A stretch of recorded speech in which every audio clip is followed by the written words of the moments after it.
It is now 7 p.m. Welcome to the Monday, July 6, 2026 Town Council meeting. Our meeting this evening will be broadcast live on the Town of Double Oak YouTube channel. Once on the channel, please click on the live button. Out of respect for those in attendance, please refrain from talking to other members of the audience during the meeting. Silence electronic devices while in the Cook Wilkinson Community Government Room.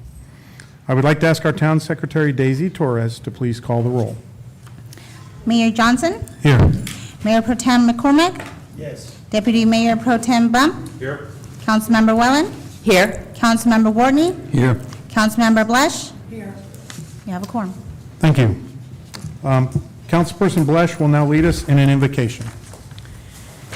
Dear Heavenly Father, we come before you with grateful hearts and ask for your wisdom and guidance as we begin this meeting.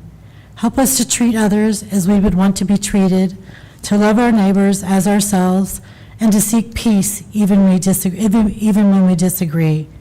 Give us the humility to listen, the courage to do what is right, and the grace to serve this community with integrity and respect. We ask your blessings upon our volunteer fire department, police department, and EMS. Protect them as they faithfully protect us each day. Bless the members of this council, our town staff, and all who are gathered here tonight and watching online. May every decision made be for the good of our community and honor the trust placed in those who serve. In your holy name we pray. Amen. Amen. Thank you. Councilperson Gwartney will now lead us in the pledges. Please rise. I pledge allegiance to the flag of the United States of America and to the republic for which it stands, one nation, under God, indivisible, with liberty and justice for all. Honor the Texas flag. I pledge allegiance to thee, Texas, one state, under God, one and indivisible. Thank you. There's no way I'm going to memorize that by next time.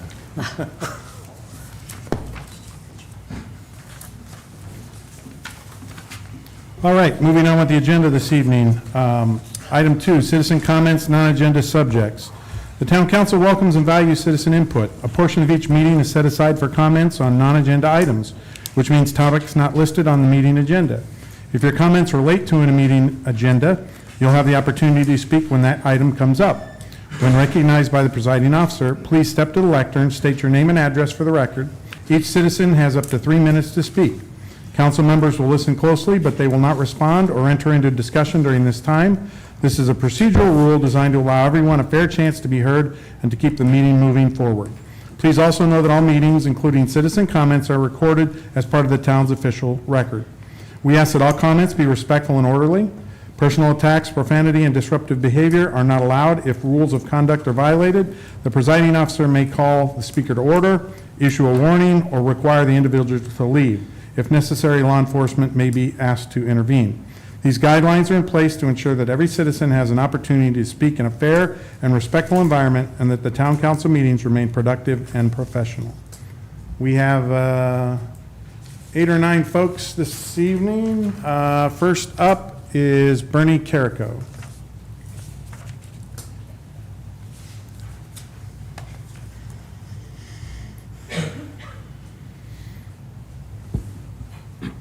My name is Bernie Carrico, reside at 510 Cross Timbers Drive. Could I at least pull the mic a little bit closer to you, please?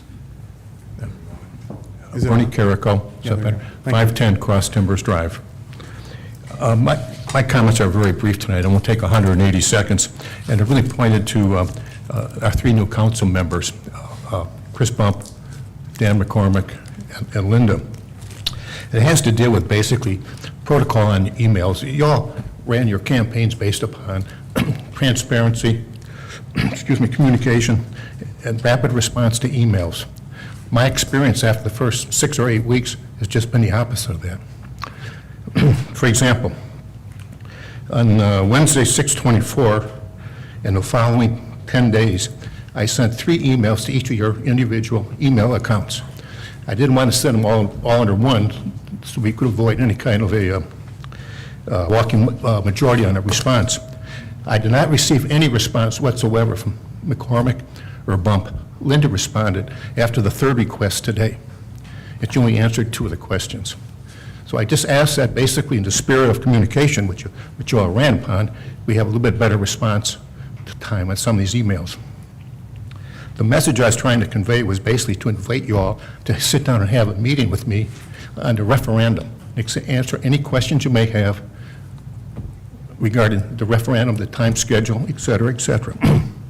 And my olive branch still is extended, so if you want to sit down and have that conversation, you all got my email, especially Linda. I do appreciate your response. Although there were 2 questions on there, you only answered 1. Thank you. Thank you. Val Herrera.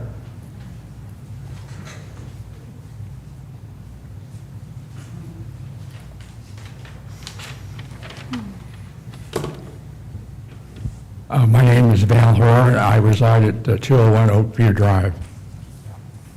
First, I'd like to thank the volunteer fire department and all the other folks that helped make this 4th of July really pretty special. And the parade was super. I didn't get a chance to come down to the park, but I assume it was very busy. But thank you very much for that.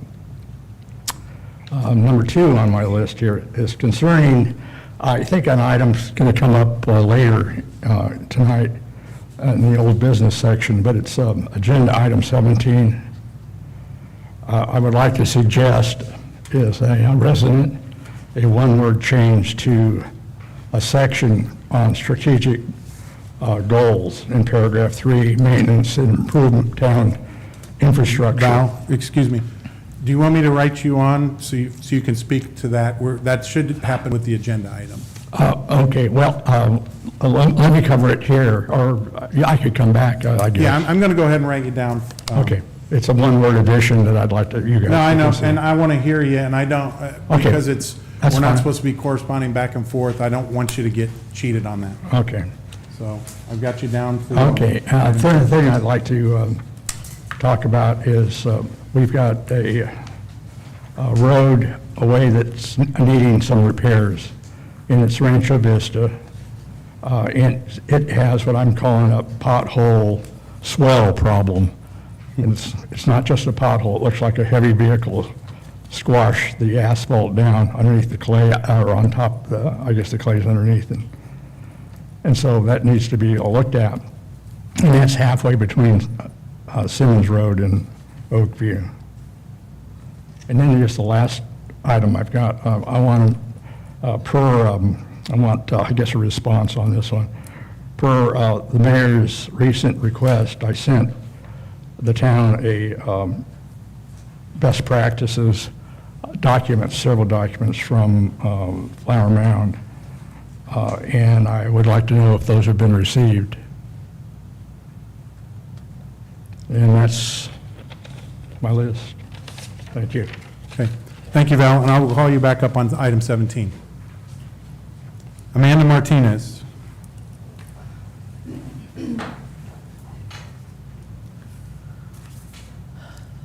Hi, Amanda Martinez, 322 East Caruth. A recent mailer went out about the alcohol petition that it's all about giving residents the right to vote. And of course, residents should have the right to vote. But residents should also have the right to clear, honest numbers before they sign a petition or cast a ballot. The same mailer said that Double Oak could be losing $18.9 million a year in annual spending and $429,000 in lost sales tax revenue. And signs around the town shorten that message to "we lose $19 million per year," which all sounds very dramatic. But what does it actually mean? Double Oak doesn't receive $19 million a year. The town only receives its local sales tax portion, which is 2%. So for every $1 million of taxable alcohol sales inside Double Oak produces about $20,000 for the town. That means that $19 million in taxable sales would generate about $380,000 for the town. And the $429,000 in sales tax revenue that the flyer referenced requires more than $21 million in taxable sales. So the question is simple. Where are those sales supposed to come from? If this referendum is being justified based on existing Double Oak businesses that might sell alcohol, that appears to simply be the meat market. So what would it take for this meat market to reach even $1 million in alcohol sales? Well, let's assume an average alcohol purchase of $30 a transaction. That would require more than 33,000 alcohol transactions a year. Because this business is closed on Mondays, that roughly means 107 alcohol purchases every day it is open at a $30 average sales price. And again, that's only going to produce $20,000 for the town. So the existing business revenue doesn't explain the $19 million signs you see around the town. The mailer itself points to grocery stores as the likely source of the larger numbers. But funny, because Double Oak doesn't currently have a major grocery store. However, a major grocery store is proposed as part of the shopping center. I recently attended a direct retail partners meeting with Caruth Estates residents where we asked directly whether the development is dead if the alcohol referendum does not pass. The developer responded that 2 grocery stores interested in the site require alcohol sales, just like they require the gas station. Without alcohol sales, the grocers are no longer interested. So while the mailer may be technically correct that signing the petition does not approve a shopping center, that's not the whole story. Because according to the developer, alcohol sales are required for the grocery-anchored shopping center. That means this vote is not just about alcohol. It's about whether Double Oak should change its alcohol policy to help make this shopping center possible. The mailer also says that more than 36 Denton County communities voted wet and none of them went back to dry. But many of those same communities are the ones that Double Oak compares itself against when it talks about higher taxes, more debt, more traffic, and heavier development. So the fact that those communities voted wet does not prove that alcohol sales lowers property tax, eliminates debt, or protects against small town character. So before we make a permanent change, residents deserve numbers that actually add up, and they deserve honesty about whether this is about alcohol or to approve the shopping Thank you. center. Thank you. Everett Martinez?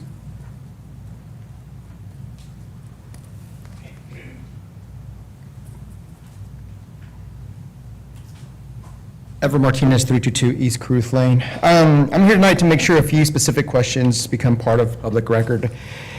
First, I wanted to ask if an independent retail market demand study actually has been conducted, that Double Oak needs actually more retail space, and if so, has it been made public? Residents shouldn't have to take anyone's word for it, including mine, and here's why it matters.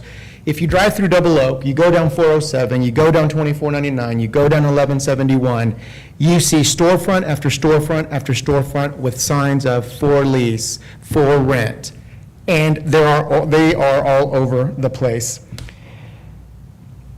Double Oak and the surrounding areas today, it's just everywhere. That's not proof that we don't need this development, but it's proof that the burden of the proof hasn't been met. What is the current retail vacancy rate for the Double Oak trade area, including Flower Mound, Highland Village, Louisville, Lantana, Bartonville, and Argyle? Do we know what that number is? Do we know what that percentage is? More importantly, what vacancy rate and lease-up assumptions were used in the town's own financial projections? This is no different than building a second parking garage next to one that's half empty. Before you add capacity, you ask if the capacity you have is even being used. And this is not just a planning question, it's a financial one. The town's case for this project rests on the futures of sales tax revenue. Empty storefronts don't generate $1 of sales tax. They generate the exact opposite of what this project is being sold on. If this development underperforms, the town doesn't get a refund. Residents are the ones who live with the traffic, the drainage, the empty buildings long after the projections have been forgotten. So here's my specific request. Release the market study and the fiscal projections, including the vacancy and lease-up assumptions behind them, publicly in full before this process moves any further. And confirm who prepared it, who paid for it, so residents can judge for themselves whether it's truly independent. Once this land is rezoned, that decision is effectively permanent. Residents don't get a chance to undo it. That's why exactly these questions deserve real answers now and not after the fact. Thank you. Thank you. Bonnie Morrow.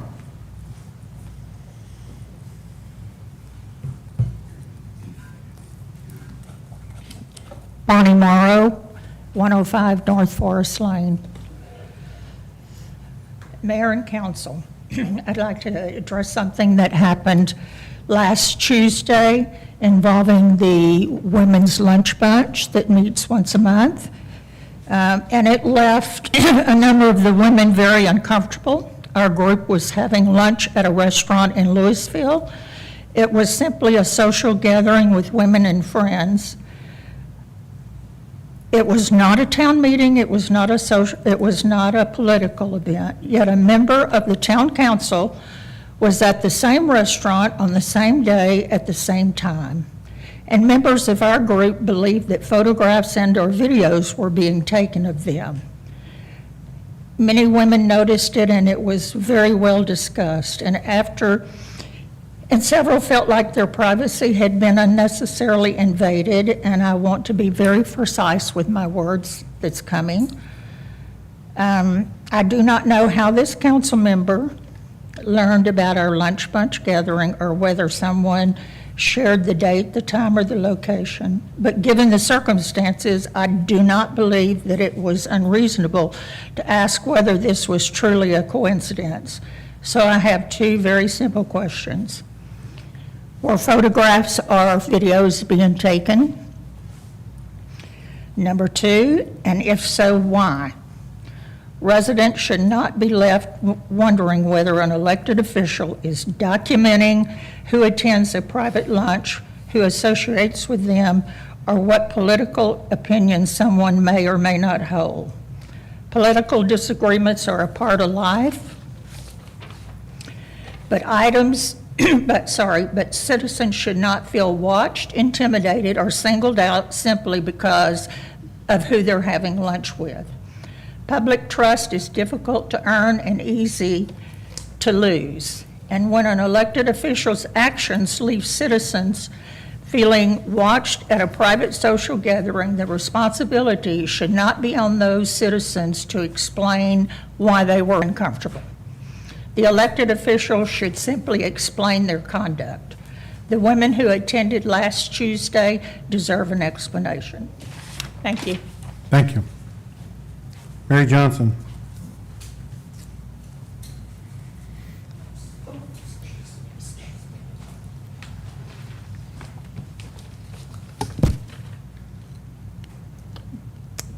Mary Johnson, 160 Forest Park Drive. Like many of you, I followed the discussion about the proposed development at 407 and Simmons Road and the separate liquor referendum petition. When I step back and look at what's happened over the past several months, I think there are a few questions every citizen should ask. Does the property owner have the right to market and sell their property? Did Denton County make the decision to develop Simmons Road as a north-south traffic corridor between 407 and 1171? Yes. Has the developer met with nearby homeowners along Simmons Road, including members of Caruth Estates, listened to their concerns and made changes to address issues like drainage? Yes. Has the town held multiple public meetings, planning and zoning workshops, and engineering presentations, giving citizens opportunities to ask questions and offer input? Yes. Has the town hired a professional planning consultant to help develop a plan development ordinance that protects Double O's interest? Yes. Most importantly, has the proposed plan improved because citizens spoke up? I believe the answer is yes. The drainage discussions alone shows that citizen input can make a real difference. Is everything done? No, and nobody should pretend that it is, but progress is being made. Now let's consider our future. As more homeowners qualify for property tax freezes, doesn't it make sense to consider diversifying our revenue so that we can continue supporting 24/7 police coverage, our volunteer fire department, our roads, and our drainage infrastructure? That's where the liquor referendum comes in. The petition is not about approving a shopping center, and it is not a vote for or against alcohol sales. Under Texas law, signing the petition simply allows registered voters to decide the issue at the ballot box. Today, many of us already buy beer, wine, and spirits. We simply buy them from Flower Mound, Highland Village, Bartonville, or other nearby communities. They receive the tax dollars, and Double Oak receives zero. In fact, more than 36 Denton County communities have approved alcohol sales since 2003, and none have reversed course and gone back to being dry. Whether you support alcohol sales or oppose them, I hope we can agree on one thing. It's about trusting our neighbors enough to let them vote. If we truly believe in local control, then we should also believe in letting the citizens of Double Oak make the final decision. My focus tonight is simple. The process has been open and transparent. Citizens' input has improved the proposed development, and the liquor petition is about giving voters the opportunity to decide. Let's continue asking good questions, treating one another with respect, and focusing on preserving the independence of Double Oak. That's how we make the best decisions for the future of our town. Thank you. Thank you. Ginger Britton.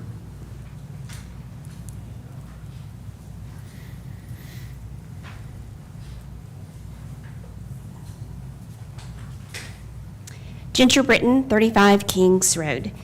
My comments are in regard to current committees and the formation of new committees.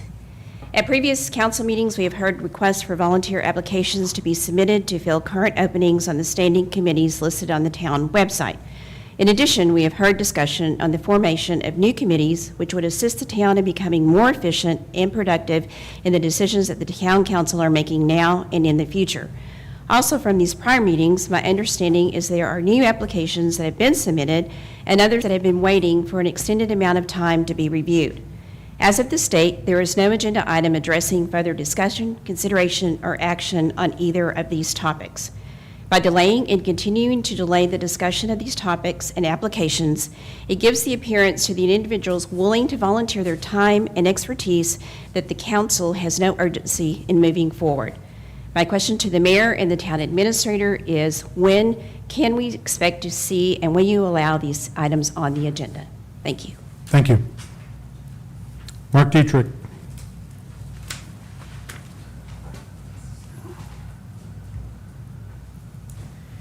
Why is this thing so low?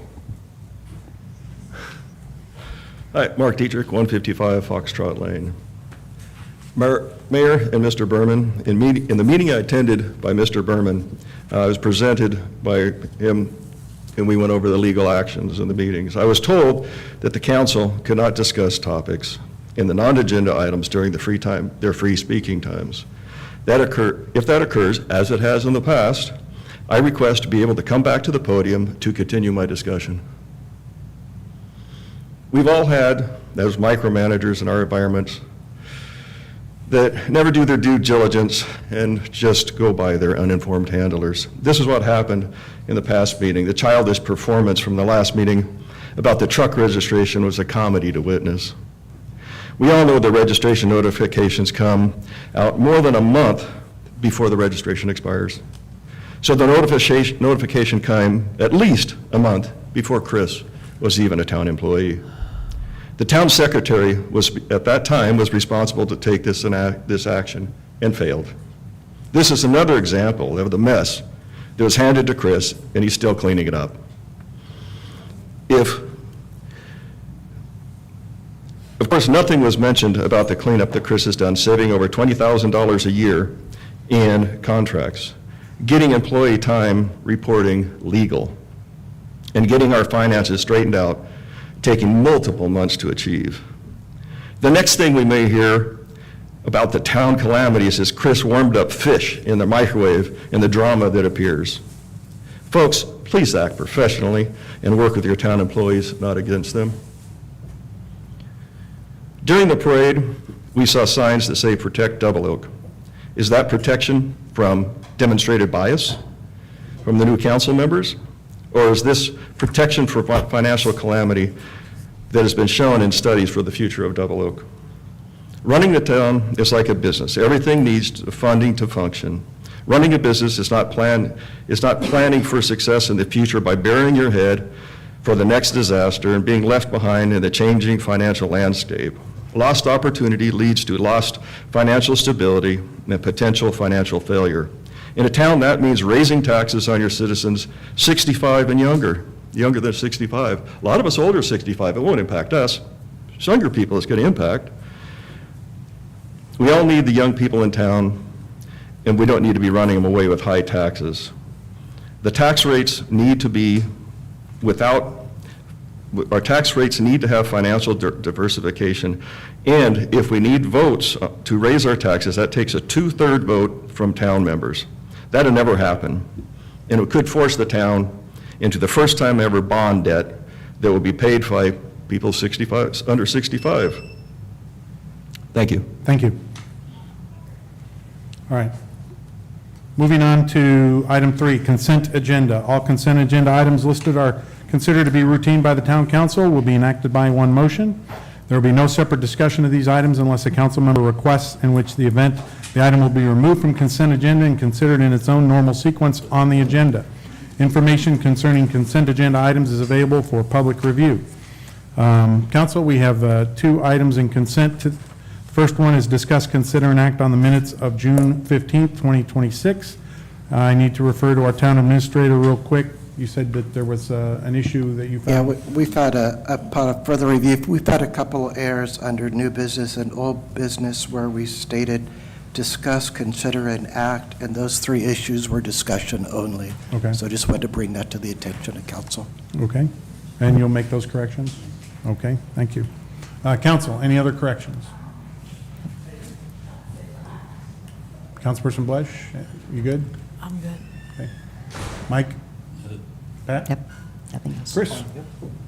Dan? Oh, you'll hear me if I have. All right.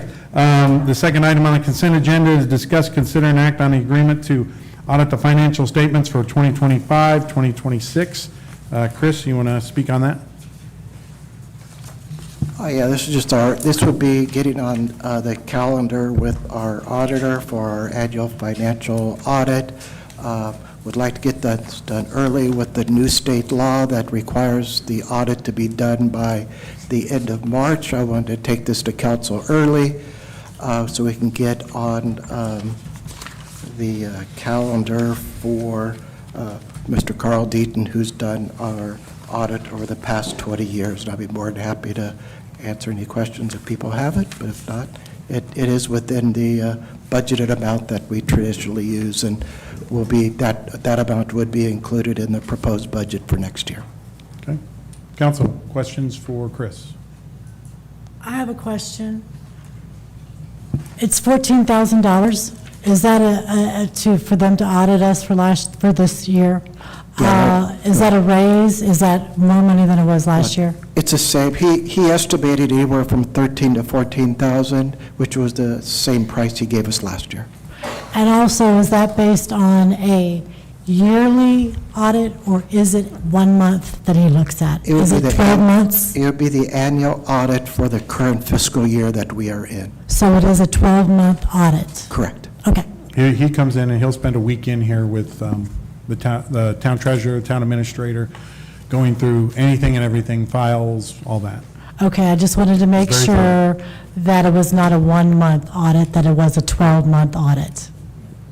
Towns are legally obligated to have an independent I understand. audit done. And it's not only our financial statements, but he also looks over our TMRS net pension liability to make sure from a retirement perspective we're on track. He takes a look at our internal controls to make sure from an internal control perspective, and also confirms our capital asset and long-term debt. So it is a complete annual comprehensive audit.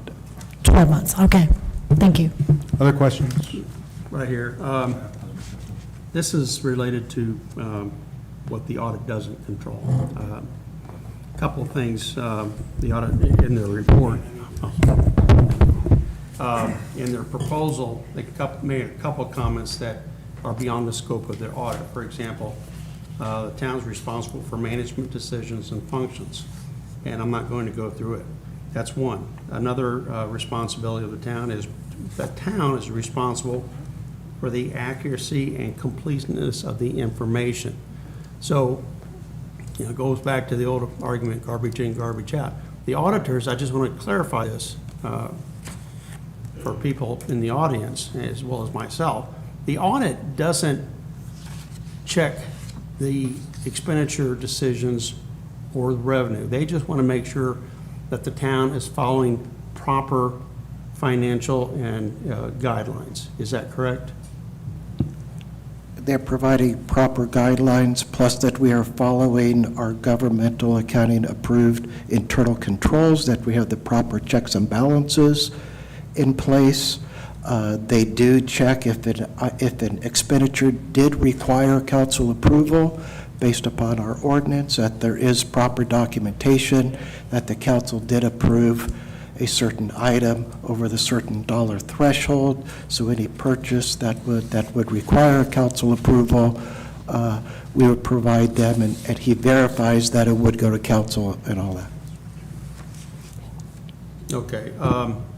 Another item that they expect the town to be responsible for, to provide reasonable but not, this is the audit, provide reasonable but not absolute assurance. It will not perform a detailed examination of all transactions. So they don't look at every transaction. They probably take a sample. Actually, he looks at every single check that is written, and he looks at every single revenue deposit that is made.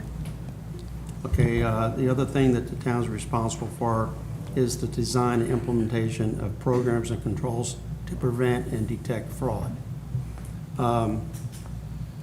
So, Chris, do we have a program for fraud prevention and detection?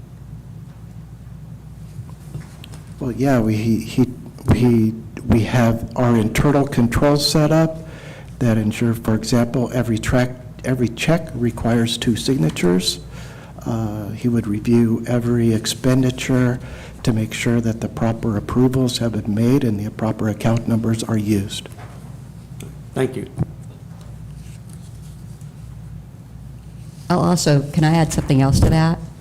So before Chris came in, the same person was writing the checks and reconciling the accounts and doing everything. Now, I believe y'all have made new procedures where the person that writes the checks is not the one that reconciles the bank statements and all. So again, another check and balance within there that we didn't have before.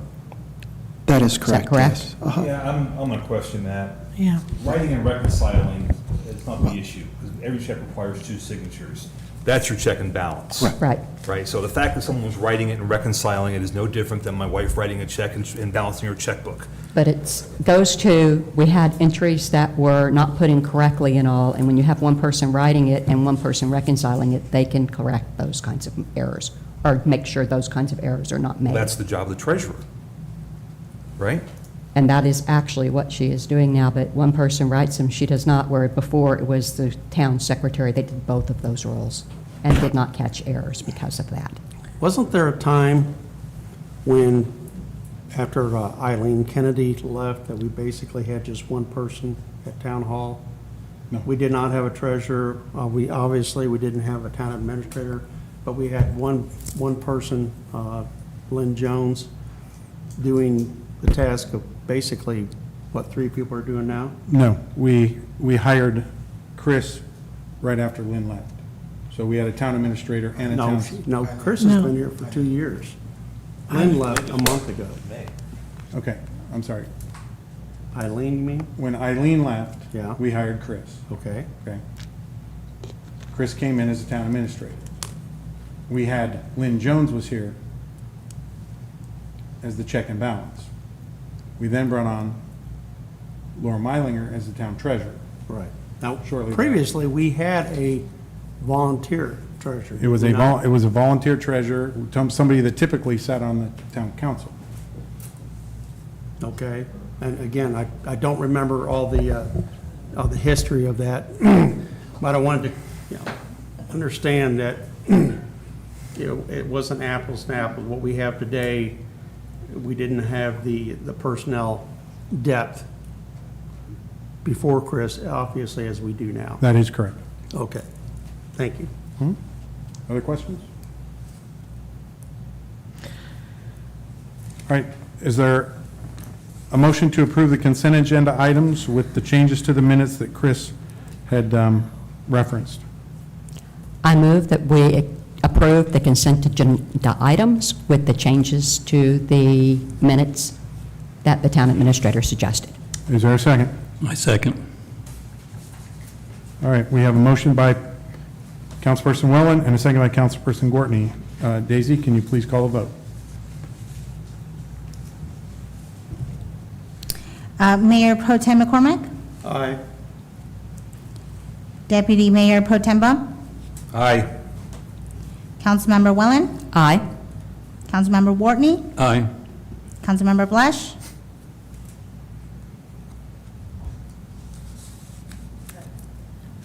Aye. All right, the item passes. Thank you, council. I am going to change up the agenda because we have a special guest here this evening, and I want to make sure that he doesn't hang out here all evening. So I'm going to move item 14 up next, and item 14 is on the new business agenda. We'll come back and do the mayor, council members, and staff reports after item 14.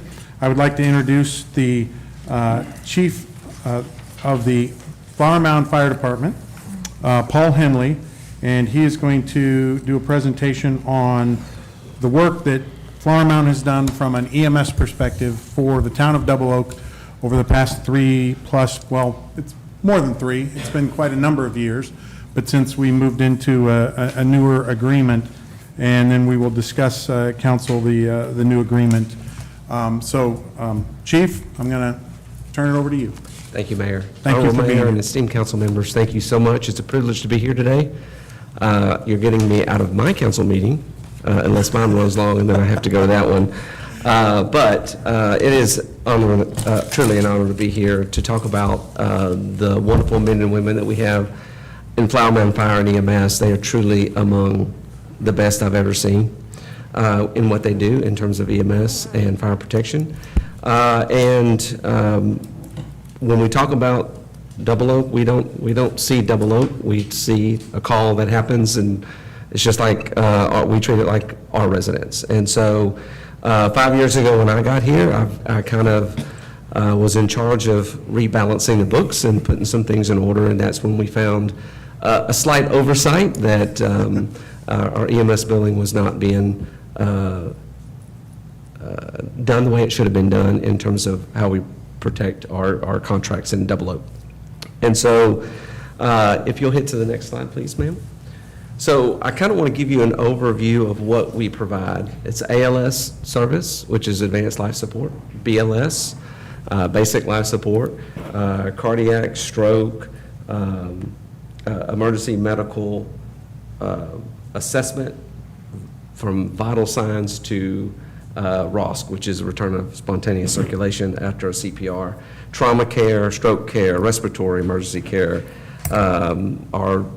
We share a medical director with the wonderful volunteer fire department, Dr. Fleming. He is wonderful. We all, including myself, practice under his license, and he puts in quality controls and makes sure we meet those for every new paramedic and existing paramedic.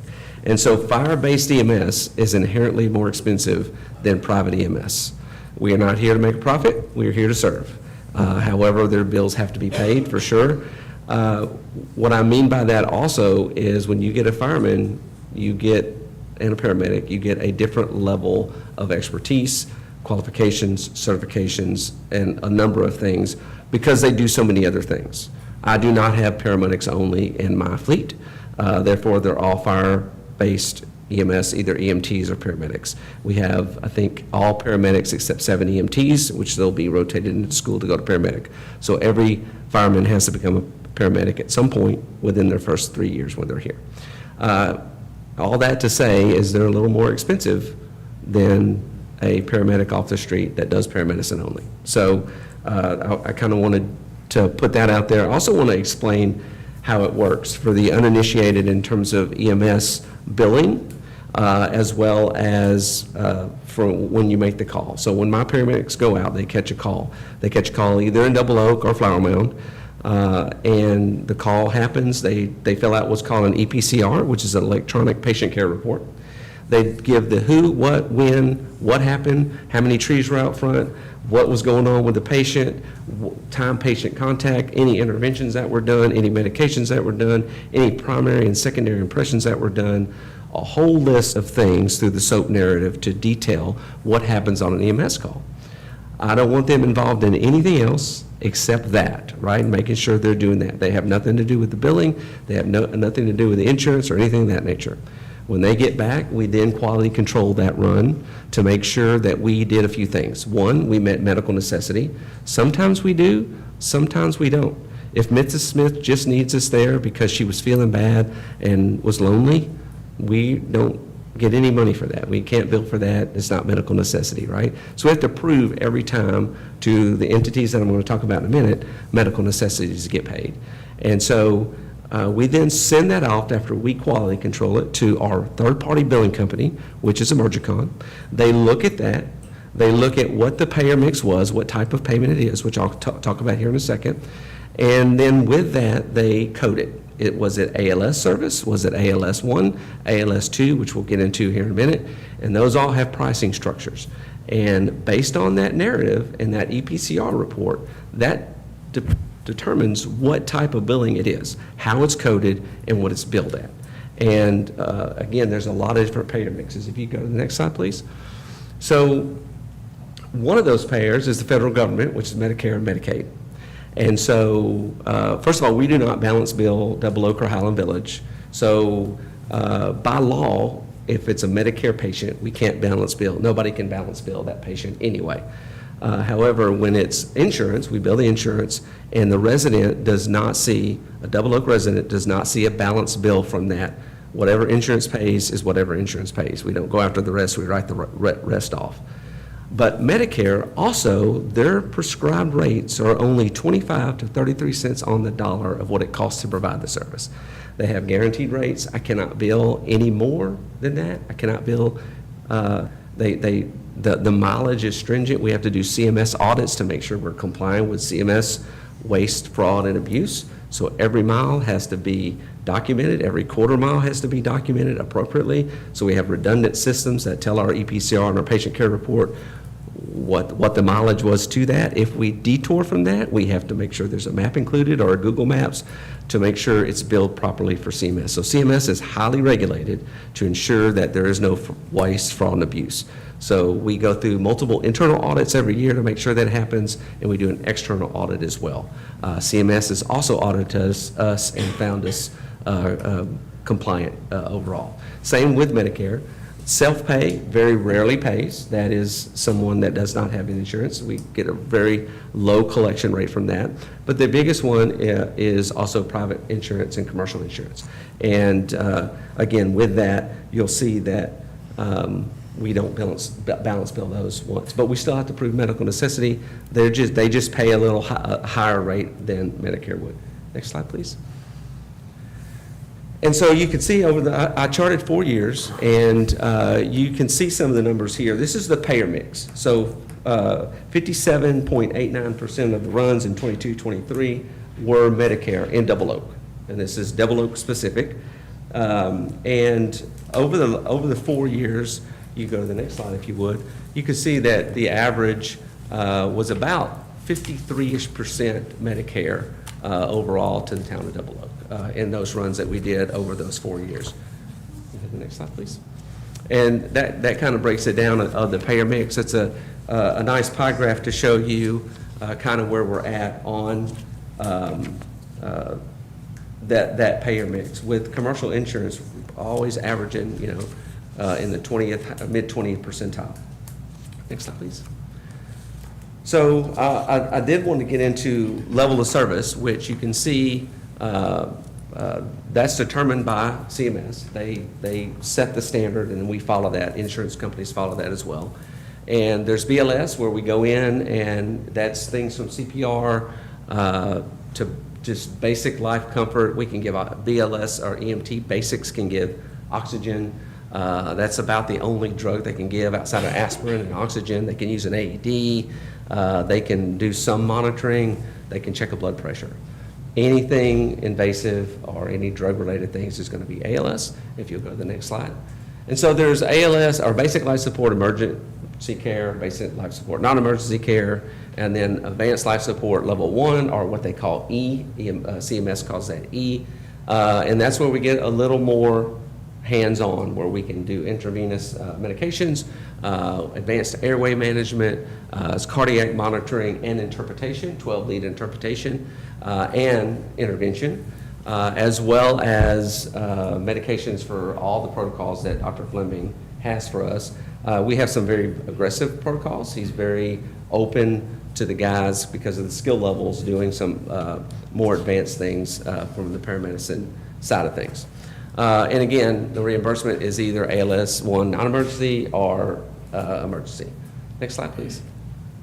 And then 2, that's a little bit different because it's a little more invasive. So if we're doing infusions, or if we're doing more detailed, like more invasive interventions, I should say, where we're doing trach tubes, or we're doing intubations, or we're doing pacing, or we're doing cardioversion, or a chest decompressing, needle decompress, doing a cric for a surgical airway. Those are highly advanced paramedic skills, and those are the ALS level 2 types of calls. And again, that all has to be documented, and it's coded. It's illegal to upcode, so if we only did ALS 1, you cannot upcode it to ALS 2. And again, we have a billing company that manages that, but we have to oversee that to make sure that we're doing that right. We get a reconciliation every month. Next slide, please. So over the course of those years, those same 4 years, 45 years that we looked at, this is the the breakdown of level of service billing for the town of Double Oak. And you can see mostly it's that level 1. Those highly technical things, those aren't as pervasive as basic life support, nor are just our normal. If we're going to take you to the hospital, we're probably going to start an IV. We're probably going to do run through a few protocols. If it's difficulty breathing, if it's cardiac related, which is most of our calls, honestly, we're going to fall in that ALS-E or ALS-1 bandwidth. And our number 1 call for Flower Mound, including Double Oak, is falls. I don't know specifically, we have that data, I did not bring that tonight on what your call volume equates to, but we have some call volume numbers. I just did not detail it as to what it is. That is available to anybody that would like to see those. I'd be happy to send those over. But we do track those. We make sure that, because what we try to do is prevent. If it's with the falls, we found we're having a lot of fall calls to assisted living homes and things of that nature. So we try to go in there and educate, and we're seeing a reduction after education. And so it's almost like a little community paramedicine. So if we see a preponderance of diabetes, let's say it's in our box of Double Oak, and we see a diabetes increase, we would come in, work with the volunteer fire department, talk about education, talk about disease process management to your residents, our residents, and make sure that they understand how to manage their disease. We should see, with that intervention, a call decrease in need for services if we can teach residents how to manage their disease processes. So you can take that with diabetes, or you can take that with cardiac issues and some other things. Next slide, please. And again, that's just kind of a pie graph showing what we just talked about. And so when we send it to EmergCon, they bill. They look at everything. They read every narrative. They ensure that we prove medical necessity. Our documentation has to be spot on, as I mentioned before. They look at that. If there's any questions, they'll push it back. If not, they'll bill it as it is written. They'll categorize it like they should. They code it like they should, and they bill it. They also have QA, QI processes in that as well. But what I wanted to hit here is on a few definitions, right? And for EMS, revenue is generally defined in 2 ways: billed revenue, which is our gross charges, and collected revenue, which is our net collections. Overall, in Flower Mound, we have a transport dollar value of about right at $500, so which means typically on every transport we do, the average is about $500 that we get back after that call in all payer mixes. So So billed revenue is the gross, but what we really receive is the net revenue, right? And so when we bill Medicare, exactly what our charges are, but we know they're only going to pay the Medicare rate, again, which is 25 to 33 cents on the dollar. And that's a contracted rate. And many insurance agencies also are going to contracted rate, however, at a higher rate. If you, next one, please. And so you can see with Medicare in some of those, and that SCT is specialized care or transport, right? Specialty care, such as if they have an infusion that we have to monitor or some other things. But the top numbers there is that's all we're going to get from Medicare for no matter what the cost of the call is, and that's all we're going to get from Medicaid, no matter what the cost of the call was. And so those reimbursements happen every month. As we bill, we close the month. Emergicon closes after the 7th day, and we get that report on what was billed. And it's usually a 30-day lag, based on when the bills went out versus when money was received. Next slide, please. And so our current rates are below regional rates. We have been slow to catch up. And a lot of the other rates are at that ALSE are about $1,300 to $1,500 now. And we kind of missed the boat because Senate Bill 291 now says that we can't raise them all the way at one time. We have to do it at the cost of, at the rate of what CMS is allowing. So the COLA that CMS allows, that's how much we can raise it. There is a small provision that expires September of next year, and we're hopeful to see if we can raise those rates to get back to market. But if not, it'll be a slow trickle up to getting our rates up. Next slide. So we really want to talk about the cost of service delivery too. A cost per call, there's a lot that goes into it, right? So my budget in fire and EMS is $33-point-something million, right? But we're both fire and EMS. We have a lot of sunk costs. We have 7 stations, 4 frontline ambulances staffed with 2 paramedics, or either paramedic or EMT. As I said, there's only 70 EMTs in the department right now. Whether you need 1 ambulance or 4, double OCASM. We also have 2 reserves, so when we get extra busy, we can peel off equipment and put those medics in service as well. We have that at Station 4, Reserve Medic at Station 4, which is Bridlewood Station, and at Station 5, which is south on Spinks. And so, figuring that up, our cost when we roll out the door is almost $2,300, and that number goes up every year. Again, our firemen are expensive. The cost of the equipment is getting more expensive. A Lucas device is $20,000. That's the automatic chest compression machine. The cots are $30,000, $40,000. Costs just go up. An ambulance now is over $600,000. We just redid the whole fleet over the 5 years I've been here. We've got 1 a year to update the fleet. We're trying to go gas to save money on fuel. And just like Double Oak, Flower Mound is faced with financial shortfalls. They're discussing that, I'm sure, tonight, a Vader or not going to a Vader coming up. And again, that's not your issues, that's our issues over there. But it's just the rising cost of everything. And so what we've tried to do in the fire department is cut back wherever we can cut back. And so training's cut back, some other things are cut back. And James is really really diligent to make sure his people are paid market and appreciated for the job they do. So that's his primary focus in this next budget year. Fire and EMS is always going to be a loss leader. We are expensive. We don't recoup our value for sure. We don't have seizure funds or anything like that. And so it's just one of those things. It's the service that we provide. And our cost going out the door, fully transparent, is that right there, whether it's a Flower Mound call, or we're going to Louisville to mutual aid, or we're going to Highland Village to mutual aid, or whatever it is. Every call going out for EMS is that right there. Next slide, please. And so with the revenue that we received in, again, I want to be fully transparent on what Emergicon has given us, what they recouped, and the Double Oak zip codes. It's up here now. You can see that 22-23 year, we did 116 calls. If you take that cost per call of almost 2,300 and multiply it there, you can see where we're at. And this is what we collected in revenue from that, which is $40,409. And the Double Oak contract at that time was 59. That was our first year of the increase from 29. And so that was our total collected, and that's the deficit that we find for the cost of service.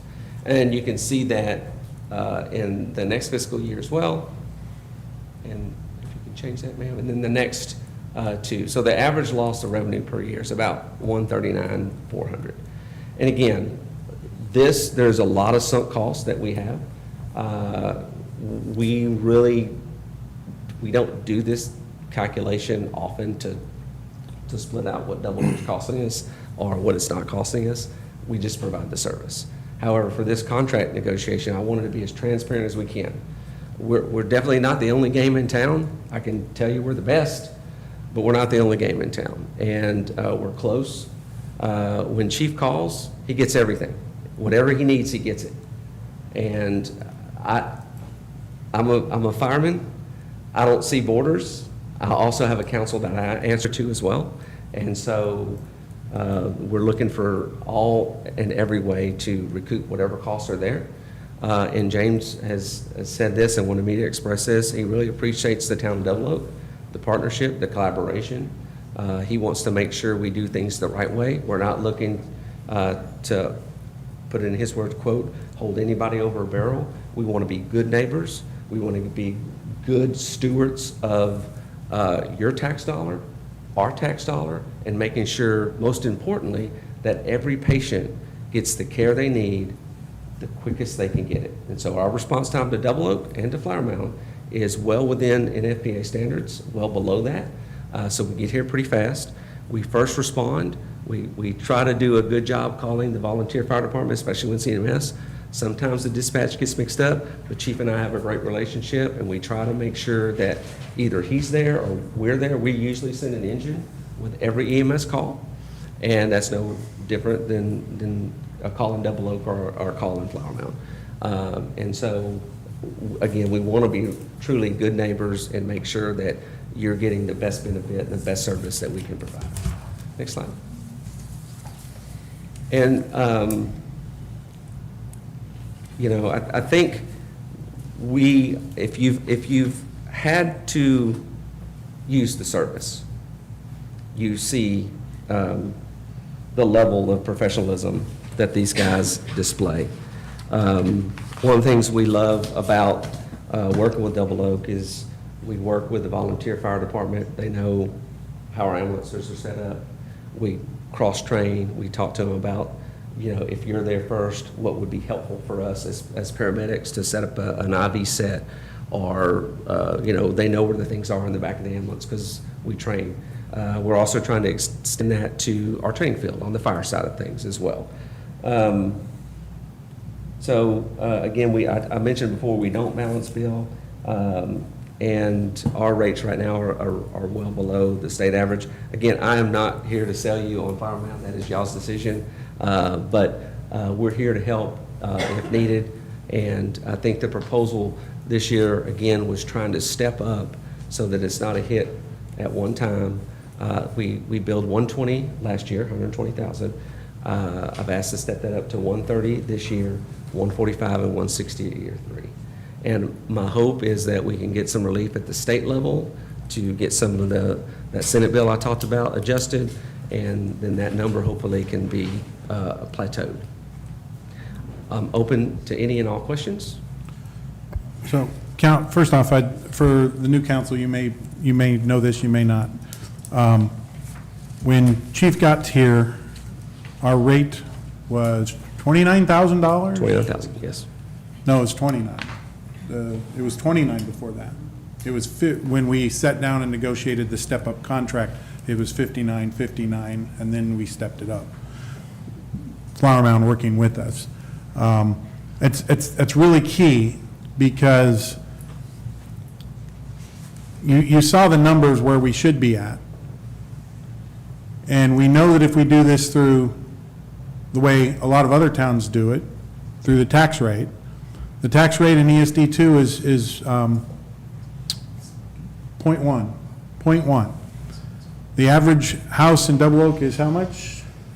700 and some thousand dollars right now, the value, appraised value? You've got the number, go ahead and tell them. Yeah, using the median taxable rate is roughly 735,000 and 0.1, that it would equate to each household. If we went with the ESD rate, each household would pay in $735 per year on their tax rate, on their property tax, above and beyond what they're paying now. What's that? 0.1 times $735,000. Yes, sir. You're telling me it's $735? Yes, sir. That's the calculation. It's 0.1 divided by 100. It's a calculation that is on there. 0.01. Well, that's what it's, we call it 0.1, but it's 0.1 divided by 100, which is 0.01. Right. But in tax terms, we refer to it as 0.1, just like our tax rate is 1.78 per 1,000, divided by 1,000, which you add a couple zeros there. So, So just how we refer So to it. where I'm going with this is that, there was a lot of noise when we had to take that first bite of getting in the ballgame. And Chief Henley and his team was amazing to work with us. We actually, I think we were making 4 payments a year, so we weren't dumping all of this out of our budget at the same time, and I believe we have that same scenario going here. So if you look at and combine our our EMS and our Double Oak Volunteer Fire Department together, this town is paying less than $500,000 for full fire and EMS services. If we were to go to ESD, that 0.1 turns into 0.16. It would be somewhere over 1.1 or 1.2 million, and again, taken out of your tax bill. So the fact that Flower Mound, who, by the way, have done a tremendous job, not only covering us for EMS, but the support that they give the Double Oak Volunteer Fire Department, they've allowed them to do training and things.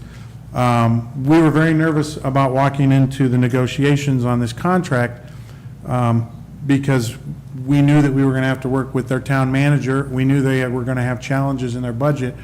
And for the chief and for James, who's the town manager of Flower Mound, to sit down and offer us what they offered us, it was quite a relief to know that yes, can we afford $10,000? Of course, we don't want to pay $10,000 more.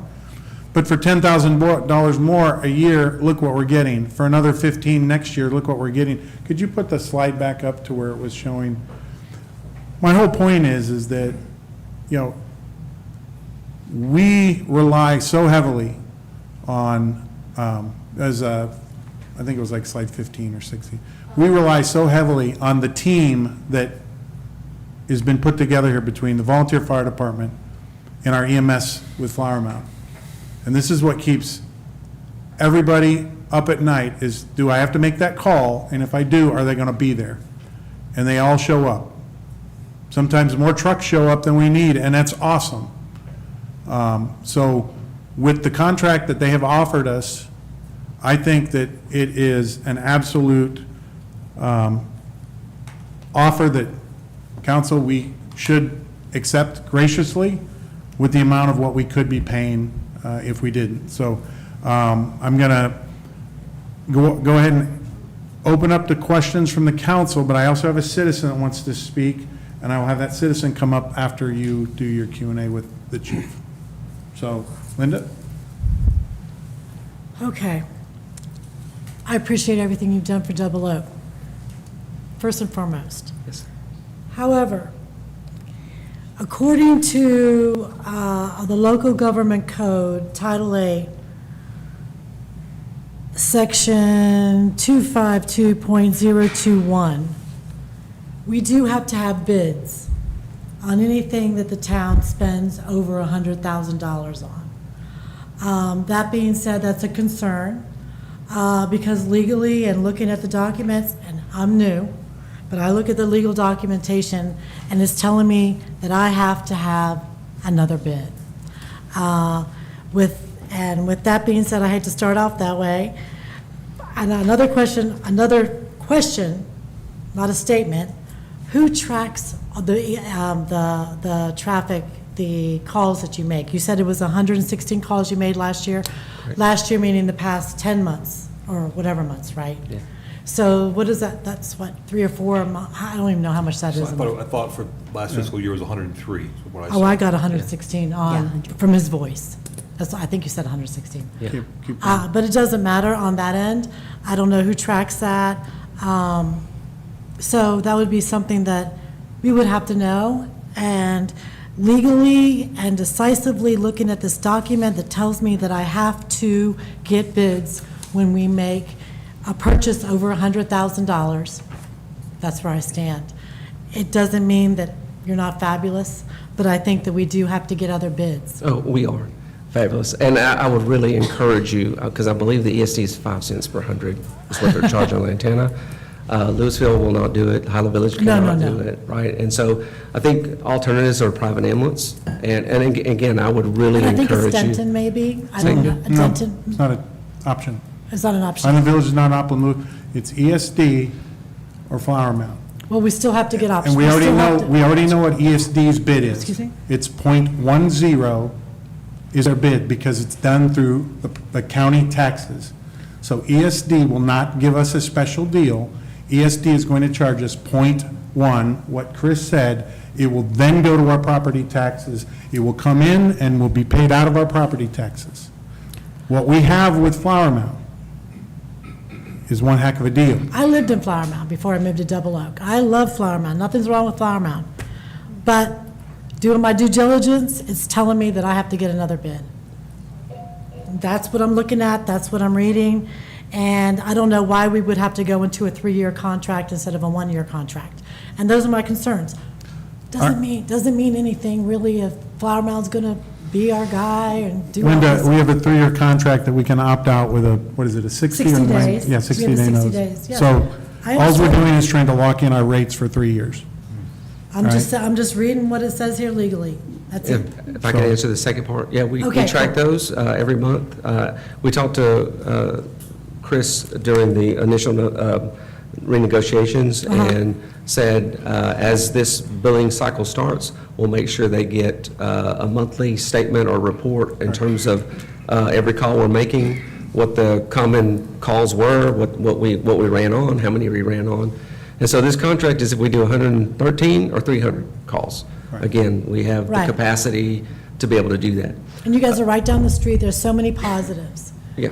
But legally, my due diligence Yes, is that's, for sure, that's an internal matter. You're not hurting my feelings at all. So Councilmember Blesh, Yes, sir. if you're going to play that legal game, I'm not playing any that legal game. means we have to now go get bids for our fire department. Okay. I guess so. I mean, I'm not saying, I'm just reading what I'm reading. It's legal game. That's kind of pushing me to a weird place. I'm not playing a legal game. I'm just reading what I'm reading. I understand what you're reading. Yes. But then Okay. there's the real life of all of this. And I that totally- real life is. Money. When does this contract expire? September 30th, And 2026. how long will it take us, once we say yes, to put it in place? It's ready to go. And then We're I going to vote on also, it tonight. and I also read somewhere that when we sign this contract, we owe you then, or we don't owe you until September for the next? We Right. pay in It's four payments, 4 equal payments throughout the year. Quarterly payments, okay. Yeah, I think the last one expires September 30th coming up, and then this one will take over where that one left off. I understand. Yeah. And one point I want to make, and again, this is, I'm just laying the facts out. Please do. You guys are an ISO 2. Okay. Flower Mound is an ISO 1, based on our coverage and all those things. You have a wonderful, highly skilled volunteer fire department. Yes, we We do. do. Hands down. We love working with those guys. However, I send him everything I got for a structure fire. He can't do it by himself, No, we can't. right? And so because we're contracted, I send you everything I got. no charge. If that goes away, nobody else can fulfill that role. You'll drop to an ISO 4, 5, or 6. And so your property owners will see an increase in casualty insurance and property insurance because of the ISO rating. That is correct. So Along so with the there's property benefits- taxes. There's benefits outside the EMS service, is what you're referencing? Yes. Yes. Financial benefits? Yes, Yes. Okay. You have a slide on that? I do not. Okay. But again, we want to talk about EMS. Chief and I, again, we talked about this, we do not see borders, but I'm answerable to a council and a finance director as well. And, you know, I won't be able to control what I can send at that point if Yeah. there's, right, if I we're get not in any agreement. So I want to add something to this also. So my husband worked for a fire department for a little while. He's retired from it now. But minutes matter. Being able, if we go to Highland Village, which I don't think can do it because last time we not an did option. go to them, they could barely cover their own town. Or they were having Yeah, we their recently- own, it's they too were big, allowed. it's growing fast. too far. All that is too far. Minutes matter. Y'all are the closest one. We have a station right here. We have a station over at Shiloh. But I'd also like to hear from our chief. What are your thoughts on the contract? I was waiting for that. I wouldn't disagree with anything that Chief Hanley has said. I mean, I don't know his numbers, and I don't audit his numbers since we've already talked about auditing, but everything else that he said that I would know about, I agree with. There's probably a couple of other options the town could consider. You could consider trying to figure out how we would have to man a station with an ambulance, which would mean hiring probably 7 paramedics at $100,000 a year, roughly, just to start, plus buy an ambulance, plus buy an admin person to cover all the politics and the dollar and admin stuff that would go along with keeping an eye on all those people, because I don't have time to do 7 full-time people and all the insurance billing and everything else that would come along with it, and that's bigger than any bill that he's going to propose or any other department's going to propose. So just while you're talking options, that's also an option, but it's unrealistic. Everything he said about us partnering well together, we do. Have we butted heads before? I've always told you I'll tell you the truth. Yes, we have, but we've gotten past it because we're professionals, and sometimes you get in heat of moment of something, and like we got past it, and he's here, and we sat here chatting, and his folks, same thing. On scene, we always get along. We may have slightly different ways of how we do something, but once they're there, they're the higher level of medical care. Either they'll say, keep doing what you're doing, or we step aside and let them take over because they have a skill that we may not have. So all of that also goes well together. We've all kind of been saying, that's nothing against ESD. We've trained with them too. We don't know their ambulances as well because we don't go through them like we do theirs, because usually what happens, just so y'all know, if we're there first, we start doing what we can. Then they show up, and we may have another vehicle coming also. We'll help pull the stretcher, while the guys with more advanced skills can get in and start doing it versus just toting the stretcher. I can tote a stretcher and I can tote medical bags while their guys are in there with their other medical bags. So like that's how we kind of work like this. I can't think of anything else like that y'all would want to know specifically about how we work together. The financial decisions are y'all's. Well, obviously, the town of Flower Mound has their own EMS and fire. Yep. ESD is Denton County. That's another difference, because now with Denton County, we're going to have to pay the same rates as Lantana, as Bartonville, as Copper Canyon, as North Lake, as all the others, which is basically going to be that 0.1%. It's not negotiable. Chris has done the math. It's going to run up about a $735 bill to each homeowner. I'd like to hear from them. I'm just saying. From who? ESD, I'd like to get a presentation. I mean, I just feel like it's a due diligence thing, and the legal game Well, thing. we did this a few years ago, and we almost lost the contract with Flower Mound. Well, the contract doesn't end until September 30th. How long do we have before I mean. They I can know pull it's the on contract agenda. anytime they want. I know it's on the agenda tonight. So Linda, you'll entertain taking it out $130,000 $6,000 out of the town budget to put it as a tax on our citizens No. at about $735 each. Well, that's what this will do. Can you repeat that? So if we go to ESD, Can you say that again it to me? becomes a tax. It no longer is covered through the town council, through the town.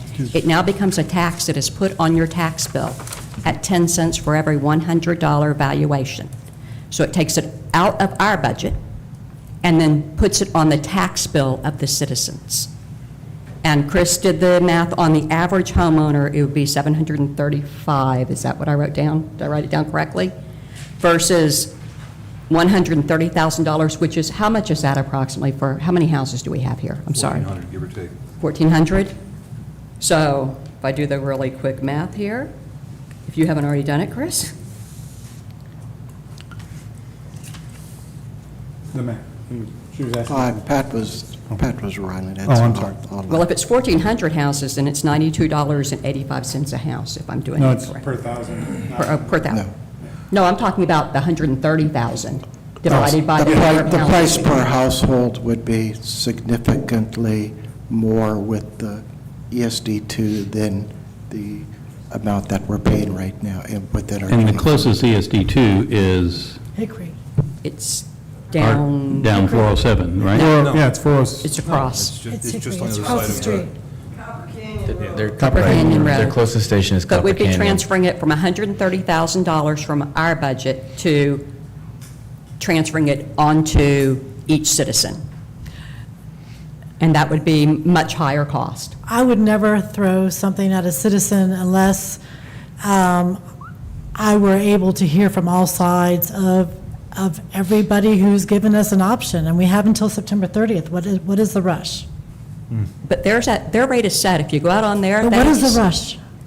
There is no rush. We're trying to get ready for budget. But You there- negotiate Correct. contracts before budget. Correct. We also have a lot of stuff that's coming at us on the next 2 or 3 council meetings. Yes, we will. And something as simple as this contract, I don't think this is simple. it is absolutely simple if you look at it with common sense, because the reality of it is that we have the opportunity here of a lifetime to continue to have the best EMS services that we can have, and yet we want to go ahead and muddy the waters.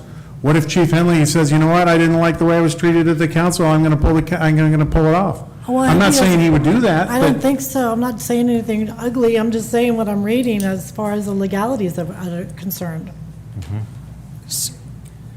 Chief Henley, a couple questions. Let's trade with you. You said that you use the double zip code, 75077? Is that, did I hear that correctly? I said zip code in the common phrase of whatever this zip code is, we just Well, we have incorporate. 75077 covers more than just double. That's why I was trying to Yeah, clarify. we have boxes, right? So we have fire boxes, and so Double Oak EMS is not fully zip code. We go to the town borders of Double Oak. It's not the whole zip code. Okay. Now, you said earlier that anytime the ambulance is dispatched, there will always be an engine, a Flower Mound engine, correct? Most of the time, for sure. Now, But you it's. also said that engine is not factored into your cost per call. Correct. Okay, so that's, So there is a raging debate in my fire department.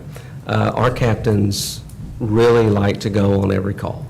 And as we grow and get bigger in terms of run volume, that may not be possible all the time if it's a low acuity call.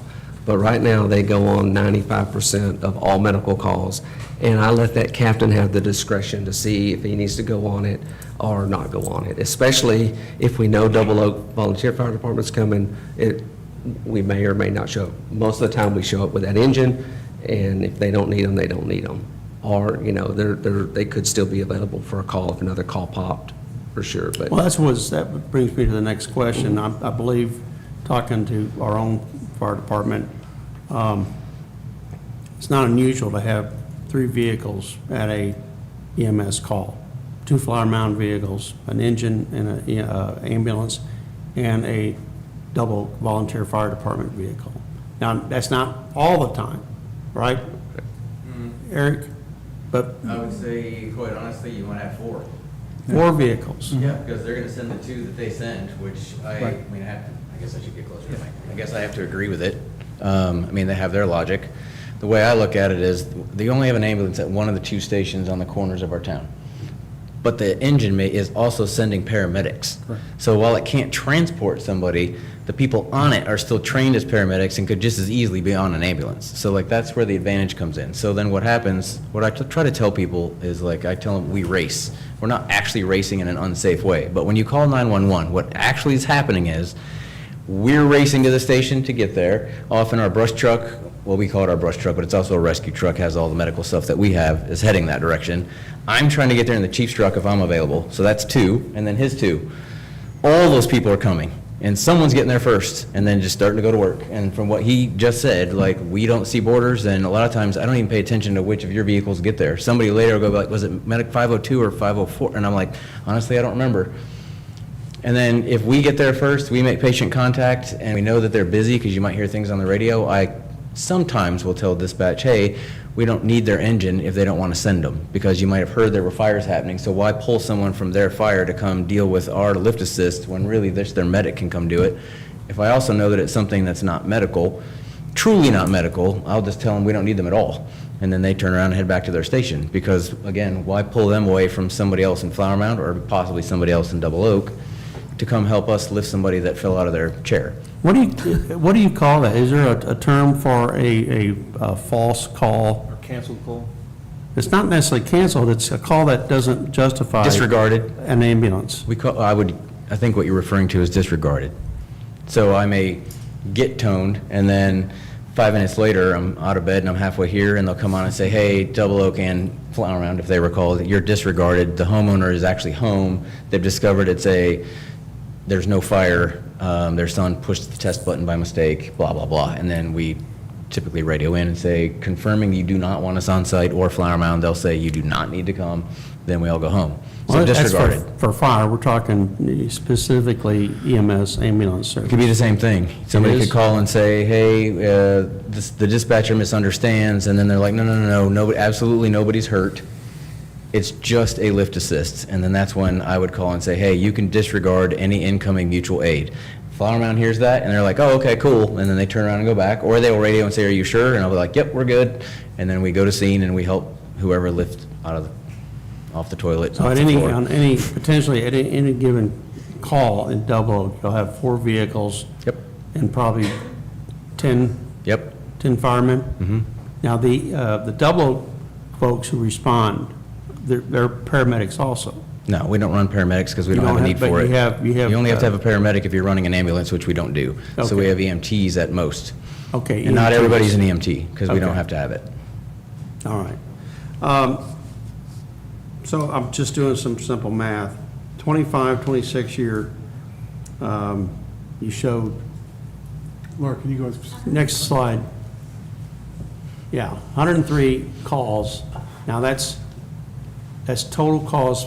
Now I just want to get my terminology right. EMS basically means an ambulance? Or that Emergency medical. and it's Okay, an would ambulance. not include anything other than an ambulance. Okay, so there was 103 calls during the current calendar or fiscal year. 123, you're going through the math over here. So just to qualify, when you provide ambulance service, you do actually send that residence a bill. And you're going through, it may be limited to Medicaid or Medicare, but a lot of the people in Double Oak have private insurance. Right. Correct? It all goes through insurance or Medicare. No Flower Mound, Highland Village, or Double Oak citizen should receive a bill. They may see an EOB or something of that nature, but they will not receive a bill. So whatever insurance does not pay, does not get balance billed to the patient or resident, and Medicare, you're forbidden by law to do that. So I understand the deal, but, so if an insurance company decides to short Flower Mound for your calculated cost per call, or what you bill them is just something that Flower Mound eats? Right, Emergicon has some procedures, our third-party billing has some procedures. They don't do collections per se, but they have procedures to work with that insurance company. But if that's what they're paying based on the EPCR or whatever they feel. So that works out to about, if we're using a number of the first year of 130,000, that works out to about, right at about 60% of the total call out. So that'd be $1,260 as opposed to your cost per call out. Your calculated cost per call of $2,300. Okay. And basically, what Double Oak's doing is paying, through this EMS agreement, is paying the difference between what you actually bill versus what you receive from Double Oak residents. Is that correct? That's definitely a way of looking at it. We're trying to recoup any cost associated with that call. And so since we don't balance bill, which is an option that we've talked about as we were talking negotiations, I don't think that's definitely, I've had that same conversation with our council. It's not a palatable conversation. We want to try to give any relief we can to our citizens in any way possible. But yeah, it is a sunk cost of service. As I said before, we're a loss leader. So if you hire a private ambulance, they're not coming in unless they can make a profit. And no offense, Double Oak will not make a profit. And there's just not the run volume, there's not the type of calls, and those, it's not big enough to support that. So yeah, we have to make sure that we shore up. Of course, on our side, we get it through our taxes to the citizens. And I think when the last budget presentation, James would kill me because I don't remember exactly, but the fire department costs about $135 a month in taxes to support EMS and fire on what we do. And I don't know what that number is on our tax rate, because our tax rate is 38 cents. The finance people handle that stuff. My job is to deliver the service. But yeah, we're trying to true up the true cost of service. And that's what they're doing, working with us, is to get up to the true cost of service. We're still below their true cost of service if you look at this. And obviously, as we step up, but they're also going to have increases in their cost as well. And so the teamwork that we have with Flower Mound and Double Oak it obviously shows in how they work with us from a financial perspective. If we go ESD2, it's just Denton County property tax. We have, did I understand correctly, Chris, earlier that we have about 1,400 homes? Not that many. That's not that many. It's closer The to number I 500. have is, Okay. number I have is 1140 from Okay, the well, tax rate. that's fine. So I just did some simple math. 130,000 divided by 1,200 homes, that works out to about $100 a home per year. What we're doing is we're taking the property taxes that we're already receiving from the homeowners, from their property tax, and we're using that revenue to pay for the EMS service with Flower Mound. As a budgeted item. As a budgeted item, right. Correct. Okay. And it's saving the taxpayer money, because if we go with ESD2, we could go up to, as the chief said, to a 3 or a 4, I forget what the letters are in front of it, but a 3 or a 4, and our taxes will go up. So not only will you get taxed from that, you'll get your taxes raised as far as the fire department. I'd just like to say. Insurance, from an insurance part. I'd just like to say, past year, both of you have been at my house, because I had a mother-in-law who was constantly falling. And 4 trucks, and the coolest one is the ladder truck, pulling into my cul-de-sac and trying to turn it around. And when it would happen, a lot of times I'd be out of town or something, and my wife would say, I've never seen so many firemen in my whole life who are just coming here to help. And so I really appreciate it, just to say from our standpoint, and realize that, and then the flip side of that, just one more comment, is that never got a bill for my mother-in-law's Medicaid or Medicare, or whatever she was on, and, you know, so that has stopped because she's now home, just here in Double Oak, but, so we miss y'all very much. But anyway, it was amazing how fast they showed up and how quickly both volunteer fire department and the fire department got things done. And I've had them come to my house, for me personally, and it was, you know, scary, but I made it, situation. But I was hauled out of there, hauled out of my house, hauled down to the hospital, and I was very, very thankful. They're a great group, and I really want to. However, that is not the point tonight. Oh, so. I understand. So, I have a question Ma'am, from- I take no offense, but I do want to talk about all the people showing up.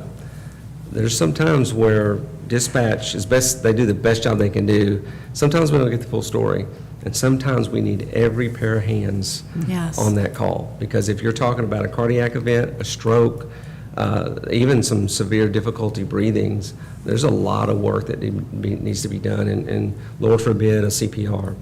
And that's the other thing across, I'm going to tell my guys and gals, across our city, our department, our ROSC rate, which is a survival from a CPR, return of spontaneous circulation, in other words, we get them back on the ambulance from death, is over 40%.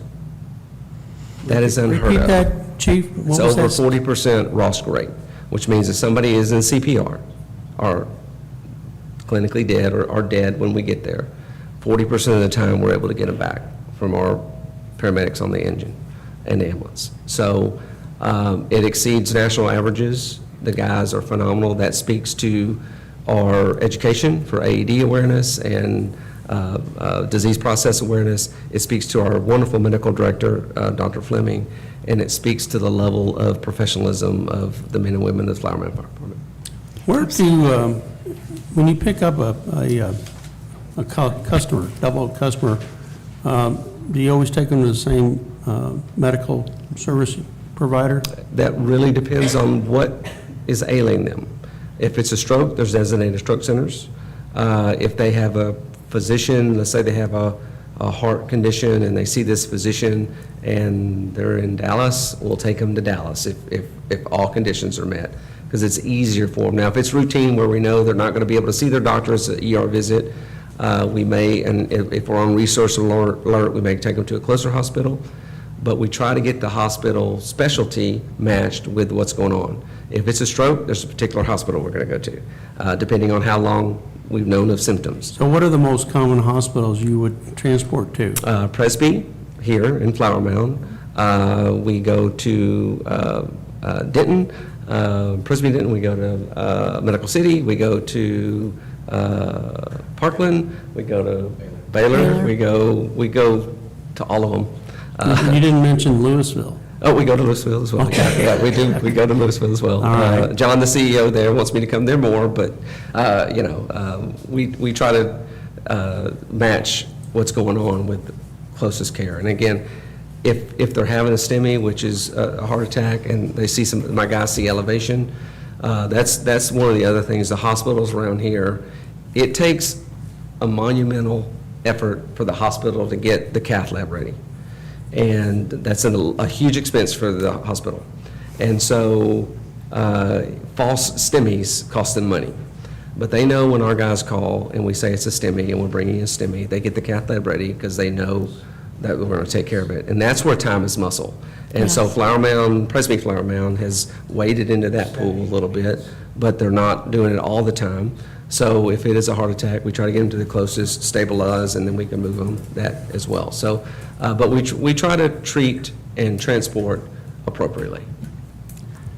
In your experience, has there been any different ways of revenue generation to cover your call-out cost? Right now, you've got three ways. You've got the revenue payments from your whoever's you're transporting or whoever you're calling. I imagine you have a bill whether you transport or not. We do not. You do not? If We you don't don't. transport, you don't bill? We do not bill. We have entertained a treat no transport policy and fee not been tasteful to our council as of yet. So we have not instituted that. There's also, if we did balance bill, so I was the chief of Corsicana. Corsicana Navarre County is a large county. We ran EMS for the whole county. We were the only career fire department, paid fire department. And we relied on our volunteer help a lot, 23 volunteer agencies that we worked very well with. Some of them really good, like our partners here. Some of them were just kind-hearted people wanting to help. But in the county, what we did, because we balanced bill, because it was an enterprise fund in Corsicana, it was make money or not, and it was highly scrutinized. So we did a subscription service. So if you paid a subscription, much like some of these helicopter ones, you wouldn't be balance bill. But I came here and I was surprised that we do not balance bill. So that's a wonderful perk living up here. And I live in South Denton. I don't get that same perk, but so that's a way that we've also talked about increasing the cost so that insurances, they pay market rates. They're not right now and that was a mistake of our bureaucratic system. We should have got to the council sooner. But, as we can raise the rates, we will. The other thing we're looking at in our fire department is non-EMS billing, which is if there's a hazmat incident, somebody hits a gas leak or gas pipe, hazmat, automobile wrecks, and those sorts of things. We're looking at billing for that. Only insurance companies, not our citizens. Of course, that doesn't apply here, but if we're mutual aiding with them, it would be the same courtesy. Right? Question, could it apply to Double Oak even though Flower Mound doesn't do it? On that billing for non-EMS calls? Yeah, possibly, for sure. Again, that's, we're going in that contract. You mean non-transport calls? Well, you just said that you don't even bill, a lot of times you don't bill if it's let's say a car wreck. Right. Now, we will build the EMS side of that, but for the cleanup and all those types of things, we have historically not done that, but the council is going to entertain that in the next fee schedule presentation coming up to see if they want to do that. Okay, which brings up another question. When you have a call out to Double Oak, that means obviously in the town of Double Oak, whether they're Double Oak citizens or transit. Yes, right. So if you have a car wreck on 407, two different victims, neither one of them are Double Oak. Does that call get charged referenced as a EMS call to Double Oak? Yes, it does, because it's in Double Oak city limits. We responded to Double Oak if we provided EMS care to that, because we have a responsibility to those that are visiting or passing through our city as well as our residents. I'm just trying to get my head around it. However, we will balance bill the non-residents. There would be no charge, right? I mean, if we pay this $130K. Right, yeah, it's all, like I said, if it's 118 calls, 130 calls, 230 calls, the contracted amount is the contracted amount. Okay. So I will say, Chief Henley, like crazy impressed with you, because I came in here a little more jaundiced than I am right now. I think the only disadvantage you're facing is that we probably should be talking to your town administrator more than you, because the concerns are really more about money than the quality of service you provide. Correct. And the thing that jumps out at me that I need to get my arms around is we were paying you $29,000 a year and your town was content with it. And then we went to $59,000 a year and your town was content with it. And then we went to $120,000 a year. And I'm like, what just happened? Now, I totally understand the value to you. The question I would ask myself, though, is in the event that we angered you and you chose not to do business with us. Sorry, I'm not taller, better looking. Or we chose to do business with EMS, would that $130K, because as you said earlier, the $22.99 that it costs you to come here, by and large, is sunk costs. right? Other than the fuel getting here, you're paying for those people whether they come here or not. So it's not as though we're really, putting you out that, the only question would be in the event that, you were sending someone here as opposed to sending someone in Flower Mound because of a conflict, right? So that's really, I guess, and again, I do not expect you to be able to answer that. Well, I can somewhat. Okay, well, then good. So I'll take exception to us being content. Right. So when I got here, I inherited what I inherited, and I started looking at all the help we provided the ESD, all the help we were providing to Holland Village. They were taking 2 or 3 medics at a time. And then I looked at the Double Oak contract. I had to cut off Holland Village. Mike was a great friend, and Scott's a great friend as chiefs. But I was sending them 2 of my medics, and sometimes all 3 of my medics. And my residents can't fit the bill for town's expenses. And this is the same here. So when I looked at that in the beginning, it's like, oh, whoa, we're like way off. And it was overlooked for years. The mayor and I had a conversation. I said, Mayor, the number's really way up here. This is where we need to be. How can we help get us there? And so not that we were content. We wanted to be great neighbors. We wanted to, because we valued this relationship. But again, the decision is yours. You're not going to hurt my feelings. And so we wanted to make sure you guys had the best value, the most efficiency and effectiveness that we can provide, just like we provide our citizens. And so that's what I come to you with. And so, yes, if we're here, we're not available for our 80,000 citizens with that medic. We do have sunk costs. And I did want to say that we are expensive. We have sunk costs, but so does ESD. And so does Louisville and Holland Village and all the others. And so that's why tax rates are what they are, so that we can fund some of these lost leaders. And I happen to be, unfortunately, the biggest one in our city. And we're doing everything we can. I promise you can come look at my books. We're as efficient as we can be. But I'm not going to put subpar equipment on my ambulances. Sure. So, and I'm not going to buy Chief, real subpar quick, ambulances. you Yes. mentioned your budget. Is your EMS service a line item in the fire department budget, or is it lumped in with? Yes and no. So I have an EMS division. That EMS division is mainly administrative and consumables and contracts. We have some of our medical director is about $65,000 a year that we pay medical direction. Our CIP holds all the ambulances, which we buy. The last one we bought was $640,000, I believe.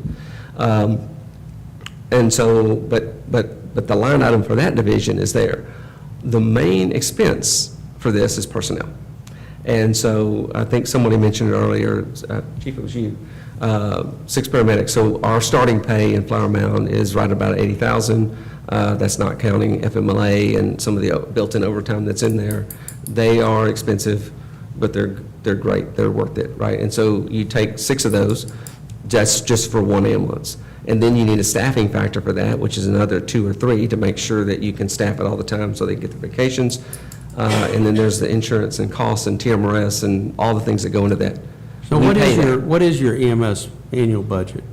Our EMS division. The EMS part. So we are, it is, for consumables, we pay $153,000. The deputy chief of EMS is out of that. He's pretty expensive too, but it's right at $310,000 or so. $310,000 Yeah. is the total budget for EMS service. So Double Oak would cover about. For administrative services. That's I'm not the talking people. about the full meal deal. That's the people. No, we don't have it broken up that way. I Okay, have- so real quick, then what is the total budget for the Flower Mound Fire Department? About $33 million. $33 million a year. Okay, so The we're CIP, stations, all that. we're a gnat's ass on that $33 million, but it all adds up. Well, like I said, I've counseled a lot of training. I don't know if you've seen the social media. Well, a Vader talk over there, it's been a lot of discussion. And what we're trying to do is make sure we're as efficient as possible with the budget. So there's a lot of training that's been canceled, conferences that are canceled because to tighten up. And so we look at every expense We justify every expense, and there's nothing wasted, I can tell you that. Again, we have personnel in our fire fund, which is, I think, a quarter-cent sales tax. We have some people in that, as well as equipment we take out of. Most of ours is from the general fund, of course, and that's where most of our salaries are. And they're just kind of lumped in to suppression. That's our big pot, if you will, in the budget. John, Councilmember, to your point, our CFO and budget director could speak way more to that. I just know they get a paycheck every week and everything's good, but they could speak more to the meta budget. But I am in control of my 6 divisions in fire and EMS. Pat, I believe you had a question? So I think most of them have been answered, but one of the things that I, again, did some math and said after 56 calls, that's $130,000. We're at 103 right now. You still have the rest, or some more year to go. Looking back through all of these, we've never only had 56 calls here in Double Oak since y'all have been. As long as we've been doing it, we've been negative. So that's where the value that y'all bring to us, I think, is pretty obvious.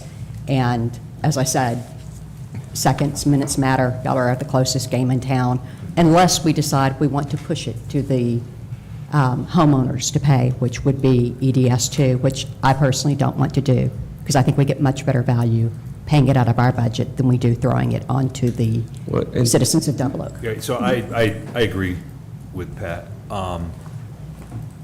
And my only question, and this is not aimed at you, Chief, is are we putting ourselves in traffic because, in fact, we are required to take bids for a spend this big? Have we done that? Are we, because we haven't done it in the past, does that immunize us from not having to do it in the future?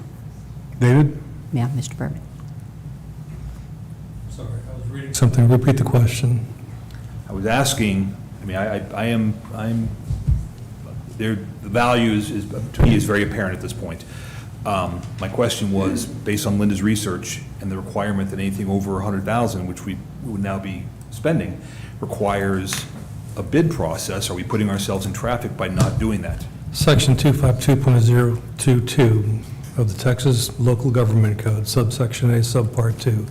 This chapter does not apply to an expenditure for procurement necessary to preserve or protect public health or safety of the municipality's residents. So the answer is no. Okay. You can if you want, but you don't have to. All right. Mayor? Yes. I'd like to move to a vote. Yeah. Okay. I think we've had enough discussion. Okay. So, well, I have a citizen. I have a citizen that still wants to speak. So, Gene? Chief, thank you so much. Thank you for coming. Thank you very much. I mean, I'm really glad you came. Jean Hilliard, 170 Trailing Oaks Drive. I would quibble a little bit with our attorney's interpretation, but everybody has an opinion. One thing, though, the conversation about ESD2 up the road at Copper Canyon, I understand that you're using the published rates for communities that outsource to them. Our contract would be a bit different, or our request would be a bit different.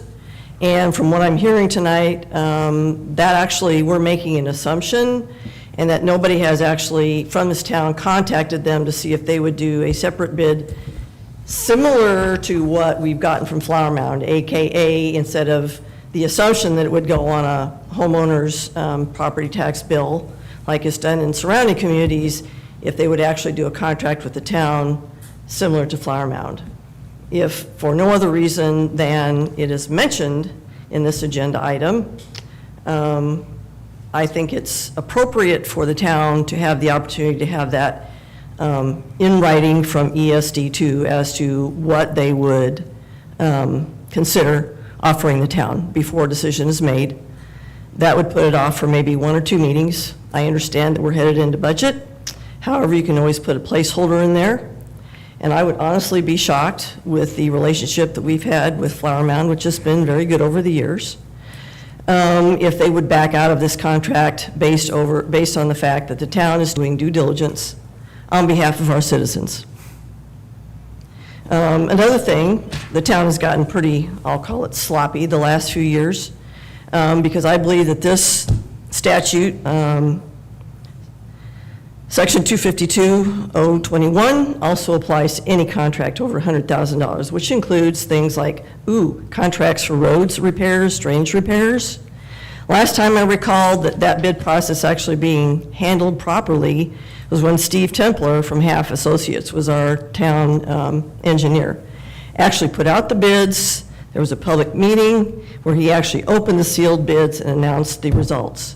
And then those results of the lowest bidder were brought to the town council for approval. I didn't see any of that. All I'm seeing is a contract with the request to approve $130,000 and nothing else. So this, in my opinion, is not treating the citizens of Double Oak fairly and transparently. So I would ask the town council to not approve this contract at this time and consider approving it in the future if that is the best opportunity based on additional bids. The town deserves that. Thank you. So Chris, just for clarification, when you threw the $500,000 number out, was that an actual, based upon conversation or assumption from what we know? That was just an estimate based on... An estimate, okay. Yeah. So we haven't received any type of written proposal from Denton County? I have not received a proposal. However, I did look at the rates that ESD2 does charge the surrounding cities, and it is consistent at the .1 rate. Okay. So I made the assumption With that this kind we of would be money, consistent with this with kind it. of money that we're talking about, is it worth an inquiry to see what they would propose as a alternative service? So, Now, as Chris referenced, the service is probably a no-brainer.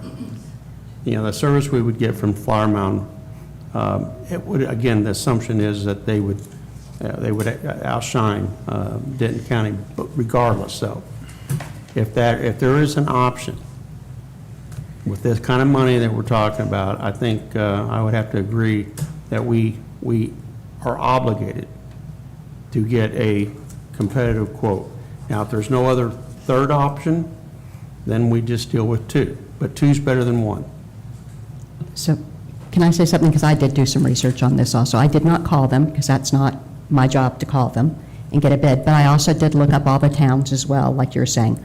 Bartonville, all of the ones, Copper Canyon, all of those that use ESD, including Lantana, are on that 10% rate, is what it said on their website. It's a vote by the commissioners, actually, That is correct. that establishes that, and it's out there as to what rate they're going to have. It's on the ESD2 site.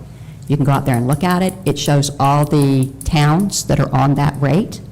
And so I think it's highly unlikely we're going to get a different rate or a different way of doing it, because that's the way they bill for all of these, is through taxes.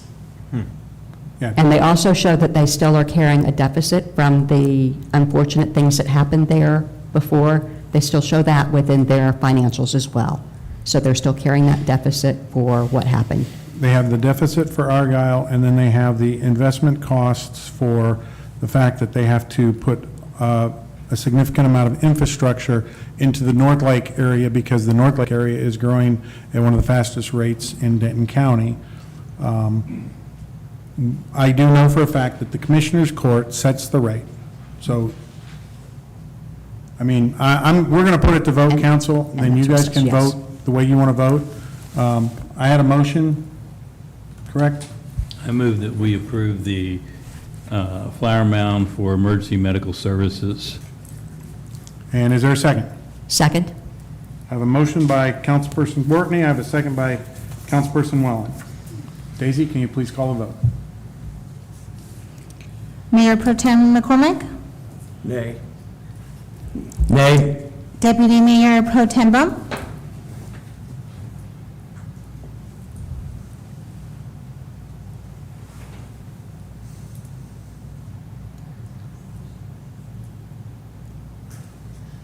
So I would propose before I vote. We're in a vote. We can't. Nay. Councilmember Welland? Aye. Councilmember Wortney? Aye. Councilmember Blesh? Nay. All right, the item does not pass. We'll have to go find a second bid. Chief Henley, thank you for all of your time and your input. Chief, Thank you very much. thank you for your time and your input. We appreciate it. Thank you all. Have a great evening. All right, thank you. Thank you, Henley, Chief Henley.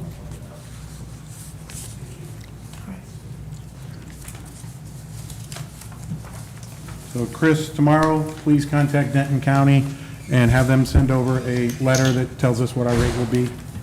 And then this will be on the next, we're going to revote for this on the next agenda. Or do you think, I'm sorry to interrupt, do you think we could get him personally? If he can come here personally without a letter, if he can come? and Well, do- Chief Vaughn will go anywhere and do anything. He's a great guy. I know Okay, him very cool. well. So we can hear him as well, if possible? Chris, yeah, that'd be great. I mean, if we have the bid in advance and it's higher than what we have, and we have to take low bid, do we need to waste that gentleman's time? That's the question. It's totally up to him. I would say that would be up to him. All right. I guess what I would ask Chris is that it's one thing to ask for a bid, it's something entirely different to say, Put it on paper. as the citizen mentioned, would you be open to something akin to what Flower Mound's doing with us? I'll be happy to follow up with that. Thank you. All right. So I'm going to jump back into the order. Council, we are sitting at 9 o'clock, and we still got 4 items to go through. I'm going to ask you all if you can keep your mayor council reports to 2 minutes. Chris will use the clock, the same with the Public Works, Administration, Public Safety. But did Chief Eric leave? Okay. I was going to have him go. So I'll go ahead and start. Mayor, council reports. So Linda? Council reports. I'm sorry. Yeah, Can you comments. start with Chris? I mean, Dan? Okay. 2 minutes.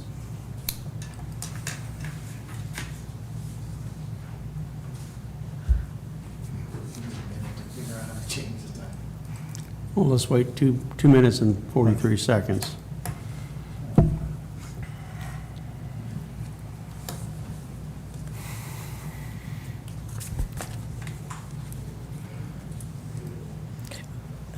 And can you repeat what number we're on, please, Mayor? We are on item 7, mayor and council reports. Thank you. That's actually 4, right? No, it's item 4, number 7. It's a Roman numeral. Thank you. Everybody, no one knows how to use Roman numerals anymore. All right, so you want me to go? Yeah. Okay. All right, Can you get it into 2 minutes? probably not, but I'll do my best. Okay, thank you. So let me start off. First of all, I want to apologize to Bernie. If you sent me an email and I did not respond, I don't have an explanation for that. I'm kind of surprised since when you ride your bike by my house and you see me drinking coffee on the front porch in the morning, you've stopped by, we've had extensive conversations for several minutes. I've stopped at your driveway, visited with you on one of my walks, and I'm kind of surprised you didn't bring up that you had sent me an email that I did not respond to, so I apologize for I'm going to that. add in right there, I just ran through my business email here, and I don't find an email, so unless it was sent to my personal email, and if it was, I do not do town All business right. on personal email. So, again, you got to be careful about misinformation. Okay. That's all I need. I also want to apologize in that I did have a list of agenda items that I had put together and was hoping to address tonight, but there is a deadline. I didn't realize there was a deadline for submitting agenda items. I missed it by 2.5 hours. I'm going to do better next time, so the agenda items that I had hoped to talk about tonight we'll hopefully address in the next council meeting on July 20th. One of those things that we're going to talk about on the agenda items is the committees that I've been discussing. And yes, we have, over the last 2 council meetings, we have got a number of applications from volunteers wanting to be on both existing committees and the new committee of Budget and Finance. So I hope to have a discussion and review of the Budget Committee next time. And for the other committees, such as Drainage and Roads, we've actually gotten additional interest in those committees. So Drainage, Roads, Technology. I know, Mike, you mentioned that you had a couple guys who don't even show up.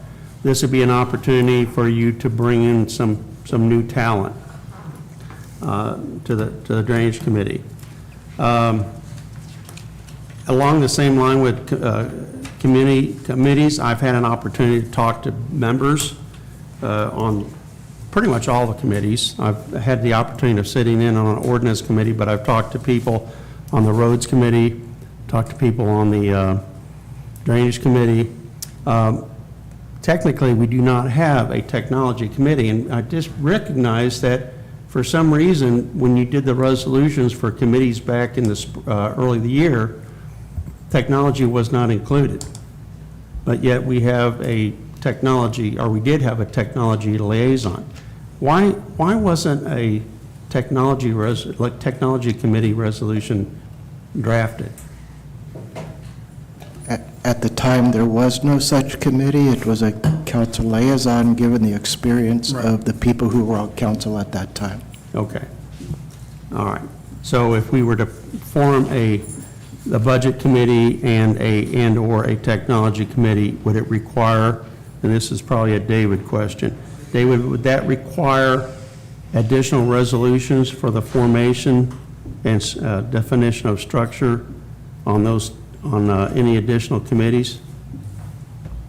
Well, no, I mean, if we didn't create a committee by ordinance or resolution, it's however you guys want to do it. Speak up, please. If we didn't create the committee by an ordinance or resolution, then you wouldn't need to do one to create, to make changes to it. And if it's purely advisory in nature, then you can do it however you want to do it. Okay, so would a resolution require your assistance? If you wanted a resolution drafted, ideally, I'd be asked to review it or draft it in the first instance. There are some exceptions, but by and large, I would be doing it. Okay, well, we have put together a draft resolution for the Budget Committee as well as for the Technology Committee. Those have been forwarded to Chris about 3 weeks ago. So regarding the Budget Committee, I left on each of your places here at the dais how the budget actually works in the state of Texas. This is not a Double Oak thing, it's the state of Texas. Can I finish, please? Sure. And then we'll move on. I've only got 3 minutes. So anyway, the committee's resolutions I have proposed, I did provide drafts to the town administrators. In fact, I requested that he forward those to the other council members, because obviously the draft terminology ideally would be identical to what would be on a drainage ordinance road committee. It'd be the same regardless of the number of committees. The only thing that would be changed between the different committees would be the purpose and function of the committees. But sections 3, 4, and 5 of the resolutions ideally would be identical, and that defines the structure of the committee, what are the responsibilities of the committee as far as creating a chair and vice chair. The other thing I wanted to reference is, we talked about misinformation. We've heard it in the public comment. Even tonight, we heard about the chaos that was within the town prior to Chris getting here. After talking on my subject that I brought up, can I return to the podium? Yeah, just sit tight.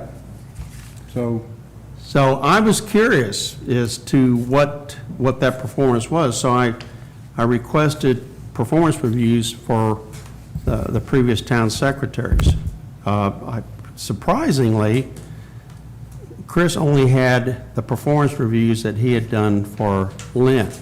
There was no performance reviews in the files, correct? No performance reviews in the files prior to 2 years ago for Lynn and nothing in the files for Eileen. Is that correct? For the dates that you provided me, that is correct. Yeah, going back to 2022. Correct. Okay. So I'm just going to keep this brief. What I read in the performance reviews from both Chris and the mayor related to Lynn Jones seems to be at odds with the promotion of chaos, mismanagement, dysfunctional and all that, because they're pretty damn good comments. I'd be proud to get the kind of comments that Lynn got. I tell you what, I've got some other items here, but I'm going to actually pass on those, and I'll save them for the next meeting. So those are my comments. All right. Thank you. Chris? Did you want to speak to what you found as far as budget? Yeah, I'll do it when I get to my part. Okay. Well, to be indelicate, we're going to have a budget committee. I don't think the committees in any way inhibit your ability to create a budget and pass it to us. The purpose of the budget committee will be to advise town council so that we're not taking the word of you and Chris and Laura. So there will be a budget committee. Well, with all due respect, not on this budget cycle.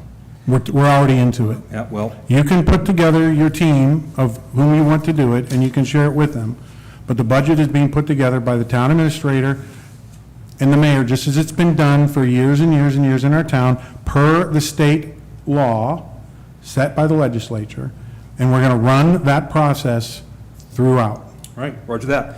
So what I would say to you is you're going to have a very tough time getting your budget passed by the deadline if we don't do this.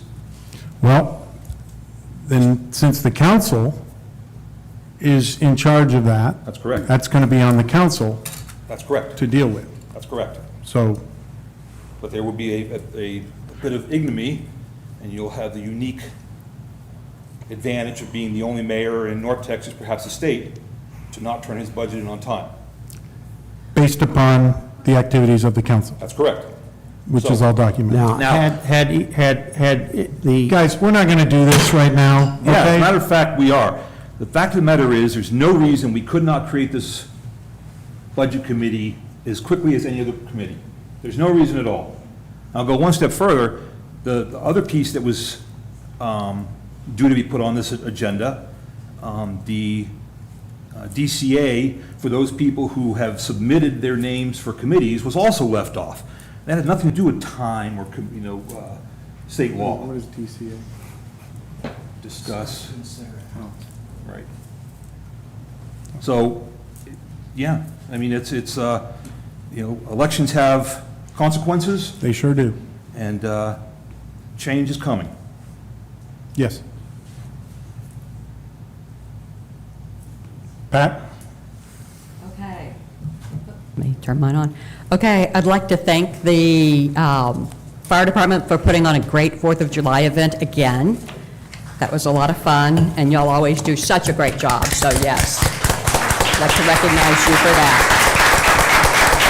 I think we had one of the largest turnouts I've ever seen since I've lived here. There were so many kids and families along that route, and the line was so long of cars and people that participated in it as well. So that was great. So thank you very much. So that's what I have. Thank you. In line with what Pat's saying, there was a couple people who came to the parade who had never been there, and they were amazed, and they were like, we have to come back here next year and bring more candy and water guns. So, so here I go. Town council meeting on 6/15/2026. Pat Wellen said it, 1 hour and 48 minutes. So I think it is prudent not to have a council liaison that has said they're against something that may be coming before us. Ms. Bless responded, I haven't said anything, I haven't said that I'm against anything. Later on, still talking about the development, Ms. Bliss said, I never said I'm against, that's not true. So let's talk about truth, and we can address what you said later. So in the candidate forum, a deal breaker, Ms. Blesh is saying this, the deal breaker would be, again, that the council not addressing these, not addressing the drainage, not addressing, not giving any answers, not telling us the truth, not letting the residents know what's going on. The deal breaker is the truth. So she's talking about truth. And then she says, and I quote, the word transparency gets thrown around a lot. It is more than transparency. It is the truth. I am saying the truth does matter. As long as the truth is the truth does matter. That was said in the Gazette interview. She said in the Gazette interview 9 times mentioned the truth. If someone keeps reminding you how much they value the truth, it may be worth asking why their actions aren't matching the obvious. So as far as against the shopping center, Citizens, please be quiet. We've asked you at the beginning to be quiet. Please be quiet. Excuse me? Is this town business? Yes. this is to address the truths that have been, the lies maybe that have been told, Right. and no truths. I think we addressed some mistruths over here. We got to, Can you state that again, please? Sorry, what mistruths? No, I won't. And as far as saying you were against the shopping center, please, can we have order? during the candidate forum, you said, "I also just don't think it is the right time for a high-density shopping center in Double Oak, period." You actually said period. And in the Cross Timbers Gazette interview, you said, and I quote, "And I just don't want to see anything deter from the beauty and the character of the town that we have now, like the shopping center." In the Gazette interview also, and I quote, you said, "We just want to hear the truth. Take it what it is." Then she corrected herself and said, "Take it for what it is. The truth, like I said, will set you free. You may not like it. You may not like the truth is better than lying." And I am not saying anyone's lying. I am not trying to create any type of rumor that people are lying. I'm just saying that to say that, or I am saying that the truth does matter, and as long as the truth is the truth, that's the truth. So, I will finish with this. Finish with a Hamlet quote. The lady doth protest too much, methinks, from Hamlet. It means that someone who repeatedly insists on something may actually be revealing the opposite. My comment is, yes, you did say you didn't want the development, and you said it twice. Okay. Well, that sounds like town business to me. And, you know, after, I don't know what this has to do with town business, but I do know that the truth is the truth, and the truth will set you free, and I probably say it 10 million times to my husband. But, however, I did go back and look at the forum, and the forum, I was rather surprised. I was the only one that answered the question the way the question was stated. And I've never done this before, and the question was stated to me, if the process was done and everything was legit and you had major residential opposition, what would you do? Would you go for it? Would you pass it or not? So, to that effect. And I said, well, I think I would try to talk to more people. I did not say this, but I mean this. I know that the people who speak the loudest are not always the right ones, and they're not always the popular ones, and they're not always right. The people who speak the loudest are not always right, and they're not always the majority. However, I did say after he pressed me, he didn't press me, I just answered the question. He said, would you oppose it if you had a majority of the citizens oppose it? I sat back and I said, yes. I was the only one out of all of the board, new people, old people, that said yes or no. That's all I have to say on that. That is not business to me. That is just ridiculous.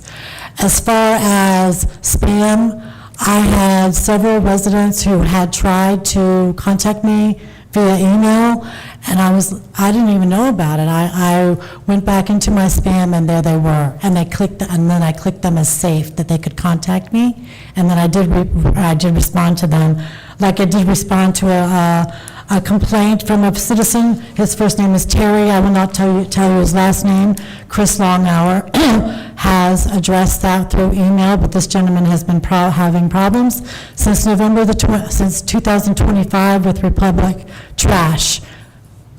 And hopefully it's going to resolve for him, because he's not happy with Double Oak because no one ever responded to him. And I do have another request since I went through my spam. And this was also during the campaign. Over on Chinchapel Road, on Berry Street, I have some residents over there that are concerned about the senior citizen buses. I don't know even if that's a thing, but he wanted to know if there was a senior citizen bus that could come through the Chinchapel area more often than it does. That's something that we will address in private. But I just wanted to make sure that there is a spam folder for us that we don't know, and that's where a lot of Bernie, his stuff was, and I just happened to run across it and I responded. And so that does happen. And as far as the attack on the restaurant, to me, is that really town business? I wasn't recording anybody. Oh, my goodness. I have a life, I have a daughter, I have a grandson, we all have lives. My lunch hour, I don't get a lunch hour, I get 30 minutes. And I ran up to the corner cafe, and there was the people from Double Oak Women's Club. That's all. I wasn't recording anybody. That's ridiculous. That being said, we will go forward. Citizens, if you're watching, we will go forward. We will do what we're supposed to do. And Mike Wartney, I'm sorry that I exposed your complaint about me to the TEC, and you were thrown out of that. So you can take it how you want it. I'm here to work for the city, the town, and I'm sorry you're not, and I'm sorry you're mad at me. That's all. Thank you. In lieu of time, I left everybody, the council, the Texas legislature, in terms of budget and finance. Please read that, and then we can discuss it, or you can call and we can talk individually about that. That doesn't create a quorum or anything. So, so we're gonna keep moving here. Public Works Code Enforcement. I provide each of you an update on what I call the Big Four, which are the major code enforcement areas that we've been dealing with. I'm happy to say 3 of the 4 have been addressed. We are still working pretty diligently with the property at 560 Waketon. That is probably our biggest problem area, what I'm doing right now with that, because I've also received some citizen complaints about it as well. We're basically putting our report together from a code enforcement perspective, because to take it to the next level of code enforcement, it gets more on the legal side, so I'm basically getting my ducks in order. At that point, I'll be working with the town attorney to start the process to get that property taken care of. They did mow the lawn once. Unfortunately, it grew back pretty quick, but it's something that we are working on, and unfortunately, when it gets to that level, you got to make sure that you have your ducks in order to start any type of condemnation process, but we are looking at that. So just wanted to give you a heads up. And as Councilmember Blush said, on the other side with the Republic Trash, it's something that finally found a good rep there. I did call the gentleman. I did call the gentleman today. Good. Told him what's going on, told him that I will be keeping him updated on a weekly basis. If there's any question, he was very happy about that. So I'm happy that we finally got a good operations supervisor at Republic who has been taking our requests seriously. So I just wanted to let you know about that. Thank you. But I am in regular contact with that gentleman. Thank you. Okay, and that's all I got for now. Chris, are they also addressing the trash cans being thrown down on their sides and just left in the street along cross timbers? Yeah, I mentioned that when I met with the operations supervisor. Part of that comes from the fact that they now have a different type of machine where it's more the electronic machine. And with our Hilly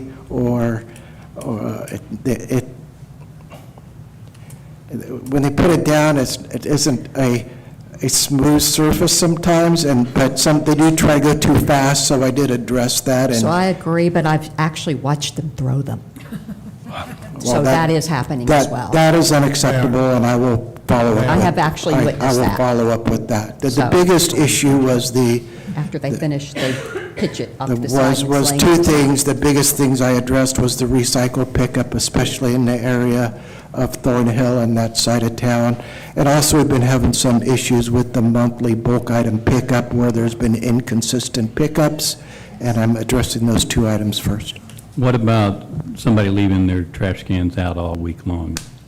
Is that an issue, or is that not an issue? I haven't received complaints from residents about neighbors or others leaving their trash cans out.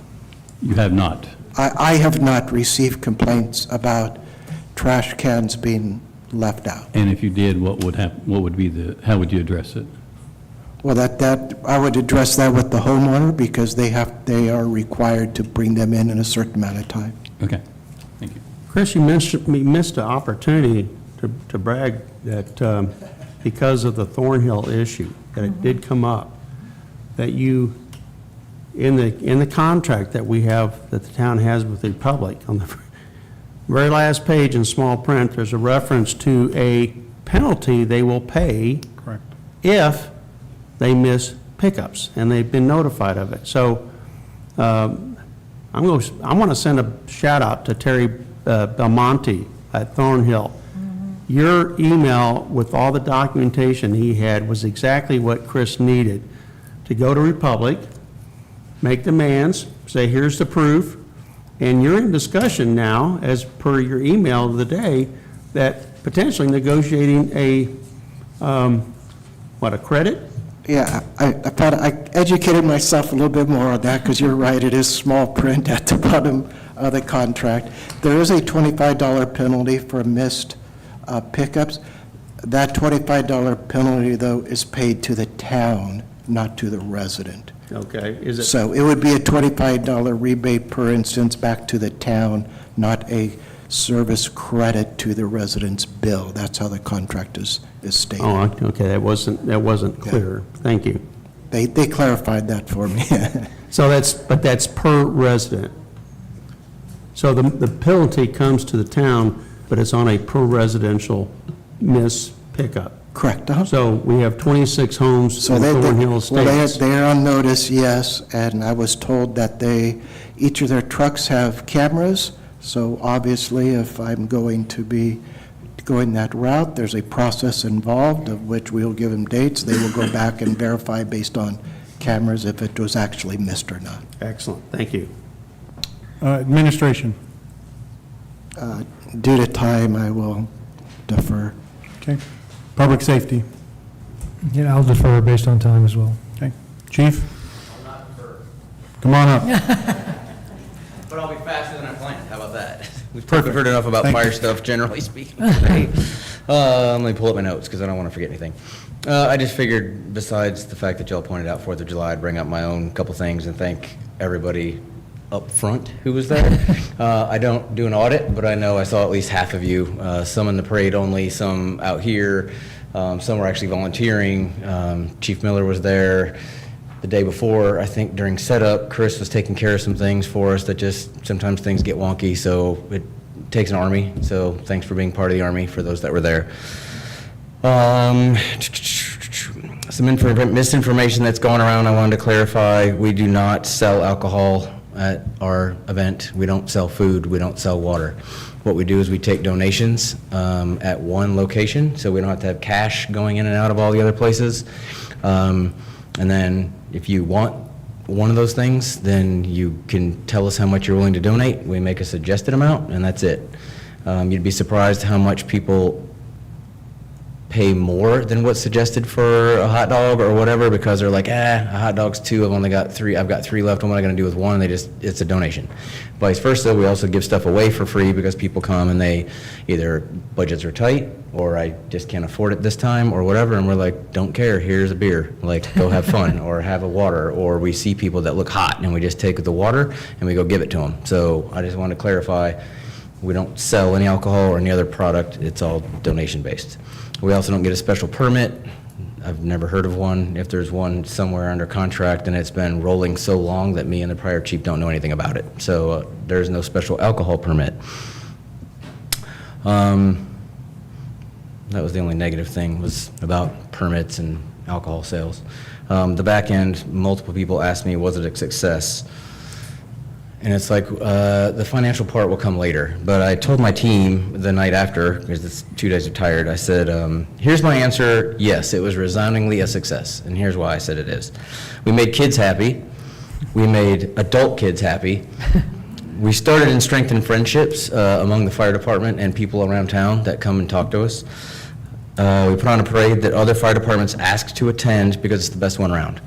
And I verified with their PR person and Chief Miller from ESD, like, why? And they said, you don't understand. One of the ones I have to go to today, we pull out of a parking lot, we go around a corner into the school parking lot, and that's the end. We have another one we go to, and the only people participating are the people driving their cars, and no one comes out to watch. But we have to line up and go through all of it. So that's why we all like coming to yours, because it's actually like a parade. And so I thought it was really nice that they said that. I thought they just signed up to do ours because it was the closest one to their station and they could get in and out quickly. And they were like, no, no. The guys want to come here. So this year we got to work with Flower Mound Fire Department live and on scene. I don't know if y'all saw, if you weren't around, we had a citizen have a problem that was potentially beyond what we could provide. We couldn't transport them, like we've all talked about tonight. So you got to see the ladder truck pull up, you got to see the ambulance. Obviously, we were the first on scene and already handling it, but then they did need to be transported. So everybody got to see live partnership. And then we ran another call later in the day, and it's the first call I've ever gone on to wearing shorts, striped socks, and face glitter. But it came through as a potential CPR, and I wasn't taking time to change into pants that you're seeing me wear now. I just went. And then I apologized to the homeowner. He didn't care. And I made a joke with some of the Flower Mound guys, and they were like, no, you guys are always professional. We don't even care. And then they saw the glitter, and then they said, you were at a rave, weren't you? And I said, no. I allowed some teenage girls to put stuff on my face because I'm investing in the future of the parade and picnic. And if the 14-year-old puts stuff on me this year and she has fun and she keeps coming when she's an adult, then the least I can do is put some face glitter on. And then I guess the last thing I would say is, well, we kept the tradition going for what we think is the 35th year. We're going back to some records to try to find out exactly when, and I've got some people researching that used to write for Cross Timber Gazette, and she said, I think I wrote about y'all's parade the second year I was on staff, and she kept some of her clippings, so she's trying to get it to us.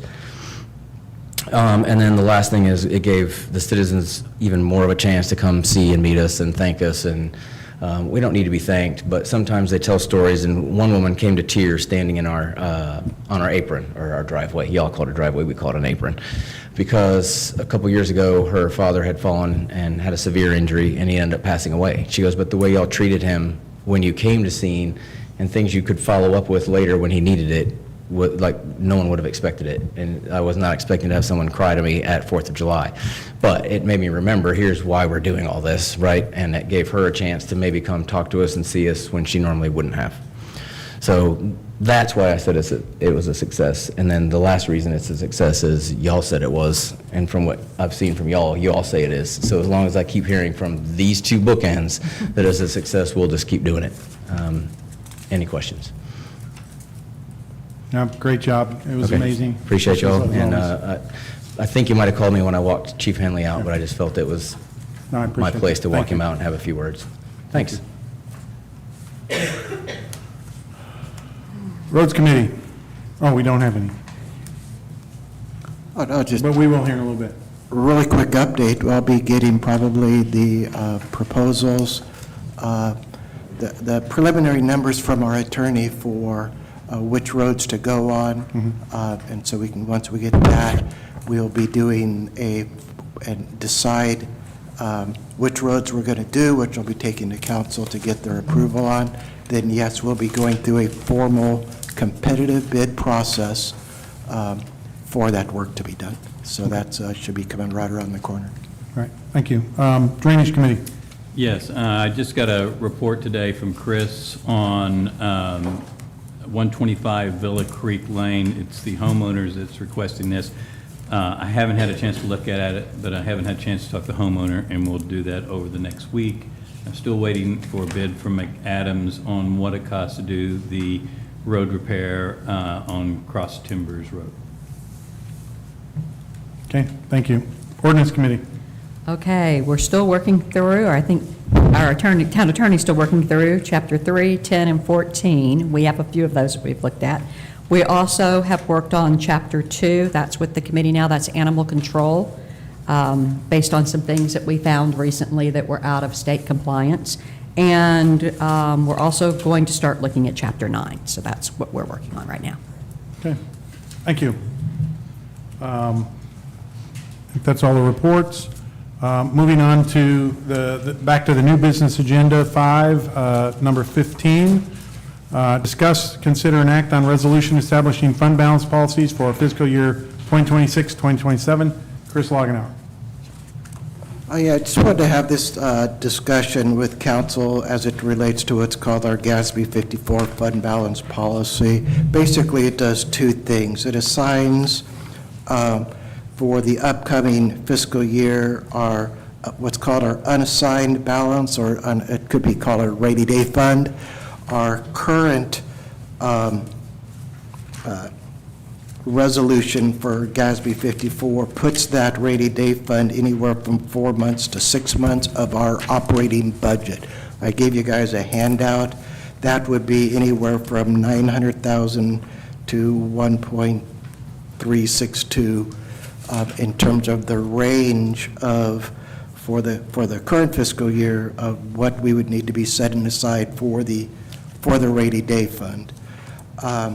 It would also set what's called the committed fund balance, and that's basically the monies that are left over after we have our fund balance. You subtract out the assigned fund balance or the rainy day fund balance, and then what's left over is put into what's called a committed fund balance, of which for 25-26, the town identified $1.2 million in commitments, which was outlined in the staff report, and that includes such things as street improvements, drainage improvements, setting aside the money for the county road bond projects, road contingencies, technology, and general contingencies.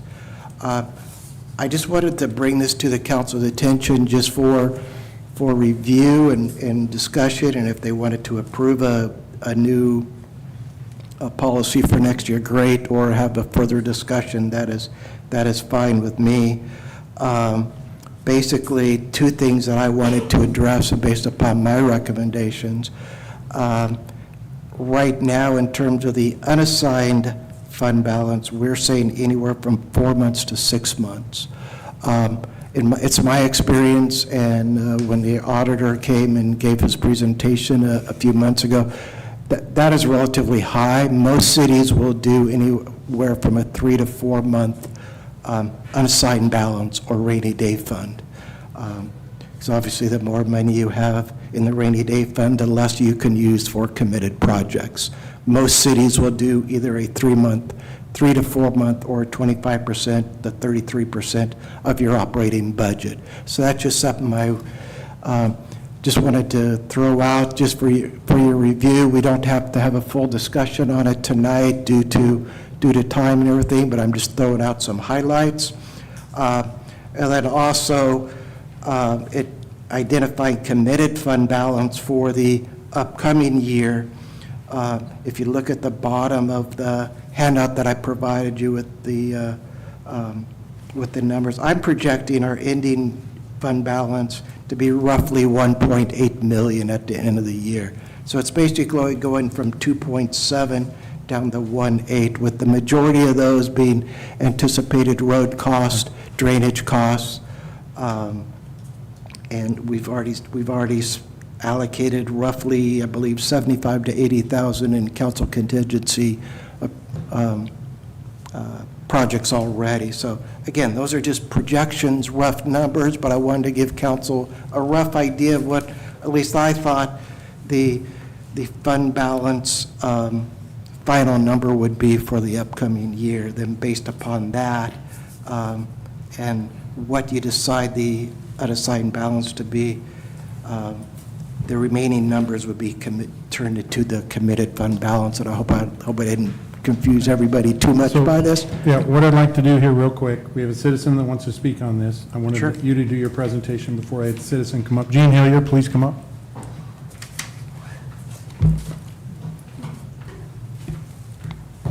June Hillier, 170 Trailing Oaks Drive. I'm looking for a little clarification. I'm wondering if the fund balances that you mentioned here, is this assuming that in the upcoming budget process, that, say, $300,000 for drainage improvements, is that what your suggested in the budget will be for this coming year? Or is that the rainy day fund, and there will be some amount of funds in the budget to cover annual maintenance? It would be for identified those projects for the upcoming year. So these balances here, you're planning like for drainage and roads and things, in addition to what's in the budget? Well, correct. In the operating budget, correct. Because right now, the town identifies its major street improvements and major drainage improvements. We've identified it as part of the fund balance. Then once those projects are approved, that money gets transferred from our fund balance into a capital improvement project. So basically, we're spending our rainy day fund for what I would call regular maintenance? No, because the rainy day fund is set aside first. You only spend any committed monies after what's in the rainy day. I think we're talking about syntax here. I think what Gene is saying is we're spending what's on our balance sheet. I'm asking if that's... Right. Yes. So we're going to decrease our balance sheet. Yes, sir. To address these capital expenditures. That has been how the city has done it over the years, yes. Not all years past. When I was on town council several years ago, we would actually put in a substantial, if you go back and look at the budgets, a substantial amount in the actual budget for roads and drainage, when there was actually a roads and drainage one committee, not two. We were rarely, in that 2-year period of time, took money out for annual expenditures for things like crack sealing, drainage requirements, and mill and overlay. That's why I'm asking. We have our crack seal money separate. It's in the maintenance budget. We have other maintenance for the roads in that budget. And what we did years ago, because I was there, is we've declared it over here in a fund over here, but we put it in the budget. So we had a line item for, I believe it was like $240,000 for road improvements. That $200,000 that we ended up using to pay for that came from the fund balance. Exactly. And so it was technically not the proper way to move the money, where GASB puts us in a place to where you don't have that in your budget, because in a budget, as you all know, debits equal credits, so that means we got to come up with the revenue to cover that. Where do you get that revenue? Well, we were taking that revenue from our fund balance to cover that. Now, remember, we did have the SLFRF funds. Yes. So that was where we were able to do the big project, which was like 420, 430, 460, because they didn't do one that year before with that 200,000. Yeah. So we took that 200,000, came from there, we added it to with the SLFRF money, and that's what gave us that big project. Now we're back to, we don't have the SLFRF, we do have our fund balance. It's set aside in the fund balance versus it being in the budget. So it's the same, we were doing the same thing as we did in the past. It's just a matter of now we've separated per GASB. And the proper way to budget for large capital improvements is not to put it in your operating fund, is to put it into a capital outlay fund or a special projects fund, so it doesn't get mingled with the regular operating cost of the property tax and sales tax that are coming in to pay for regular operational expenditures. So by going to more of a true fund accounting system, it really shows what your true, what I call your true operating costs are, because big one-time capital improvement purchases shouldn't be part of your operating budget or your general fund budget. Those should be set aside in what's called a capital outlay fund or a street project fund or a drainage fund outside of your regular ongoing operating budget. It's just a different way of showing how the budget is set up, and it's much cleaner from a governmental fund accounting perspective. So how does this fund balance, the Thank you. different items, compared to the frame proposal a year ago? And then how did the town actually, were we successful in spending, in moving forward on those capital projects that we had funds identified for in last year's budget, or I guess the current year's budget? For the previous few budgets, we've had the sorry if I mispronounced it. We had the federal tax money that we had, and it really didn't tie into our day-to-day operating account because we had this pot of money on the side to pay for those. But any other major improvement, I'll guarantee you, based upon how the revenues come in and the expenditures, those costs are paid out of the fund balance. I'm just curious. It ultimately comes out of the fund balance. I'm just curious if we took the 25, 26 fund balance like you have here and what you have identified here.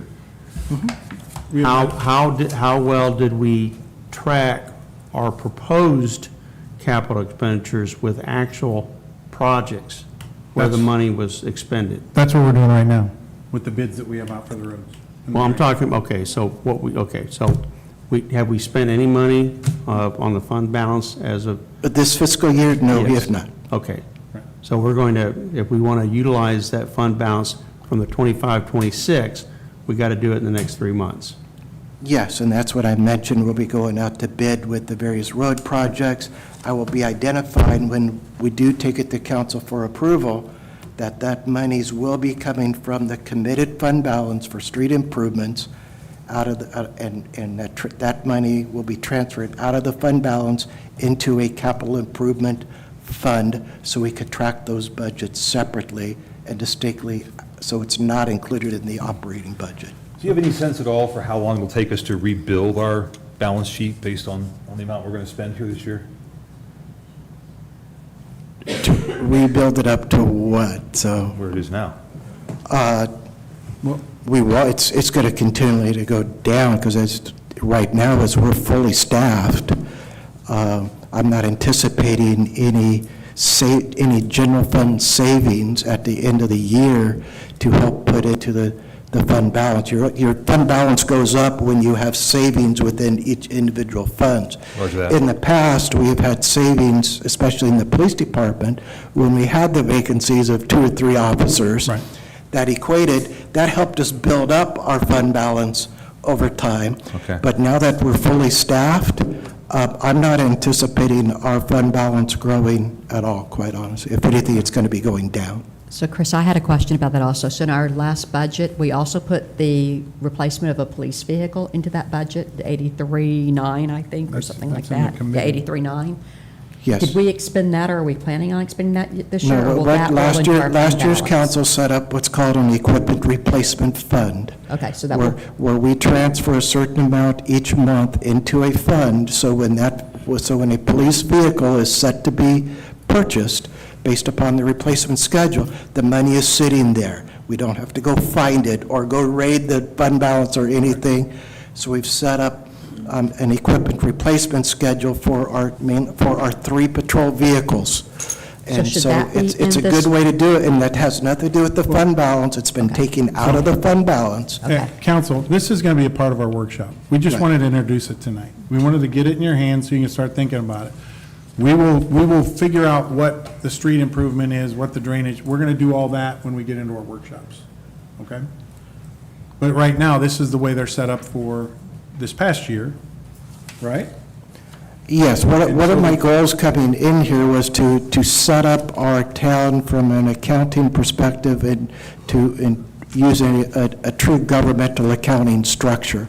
Instead of everything just put into one account with a bunch of liability accounts in it, you should have special revenue funds, special projects funds for the various projects you're working on that are outside of your operational budget, because the problem is when you include those in your operating budget, you get spikes here and there based upon when you spent the money for a capital project, which really isn't your general operating expenditure. It's more a one-time capital expenditure. So setting up these various funds helps provide those controls. What I'd like to, or Linda, Mike, you have anything real quick? Because I'm gonna ask for a postponement of this to a workshop. Sure. So I'd move to postpone, but I need a motion to postpone in a second. I move to postpone the GASB chat discussion until further, when the mayor wants to. Thank you. Is there a second? Second. We have a motion by Councilperson Blesch and a second by Mayor Pro Tem McCormick. I'll get used to this. Daisy, can you please call the vote? Mayor Pro Tem McCormick, Aye. Mayor Pro Tem Bump, Aye. Councilmember Welland, Aye. Councilmember Gortney, Aye. Councilmember Blesch, Aye. So Chris, let's get this on one of our workshops. It's going to be better because then we'll have it, we can really get into it. All right, moving on to old business. Item 16, discuss, consider, and act on council liaison appointments. Chris, what liaison appointments do we have to fill? And then we just need somebody to volunteer for them. Sorry about For that. The only one that we have to fill right now is the vacant roads committee. I would like to go up really quick to the as a follow-up to some of the discussion we had at the last meeting as it relates to Yeah, liaisons. Point of order here. We Yes, haven't sir. voted on any of these positions yet, and I would move that we table this until the meeting on the 20th. Because, one, I want to avoid voting on committee chairs or liaisons, rather, until we've got the full list of committees assembled. And two, the vote as to who fills which liaison will depend heavily on our request for agenda items for the next meeting. No problem. You gonna move? You gonna make- Motion? Is that a motion? I said I moved to table it until the next meeting, but yeah. I second. Yeah. Oh, you have to sorry. move to postpone. I moved to postpone this vote until the next meeting on the 20th. Is there a second? Second. We have a motion by Deputy Mayor Pro Tem Bump. We have a second by Mayor Pro Tem McCormick. Daisy, please call the vote. Mayor Pro Tem McCormick, Aye. Mayor Pro Tem Bump, Aye. Councilmember Welland, Aye. Councilmember Gortney, Aye. Councilmember Blesch, Aye. Aye. All right, item is postponed. Thank you, council. Just for clarification, for the roads committee, since it is vacant, I've been kind of filling in to help keep that process going. So elaborate that. Thank So that you. committee is still working and moving forward, so. All right, moving on to item 17, discuss, consider, and act on the town vision statement, strategic goals. I've got two citizens that would like to speak. Mark Dietrich.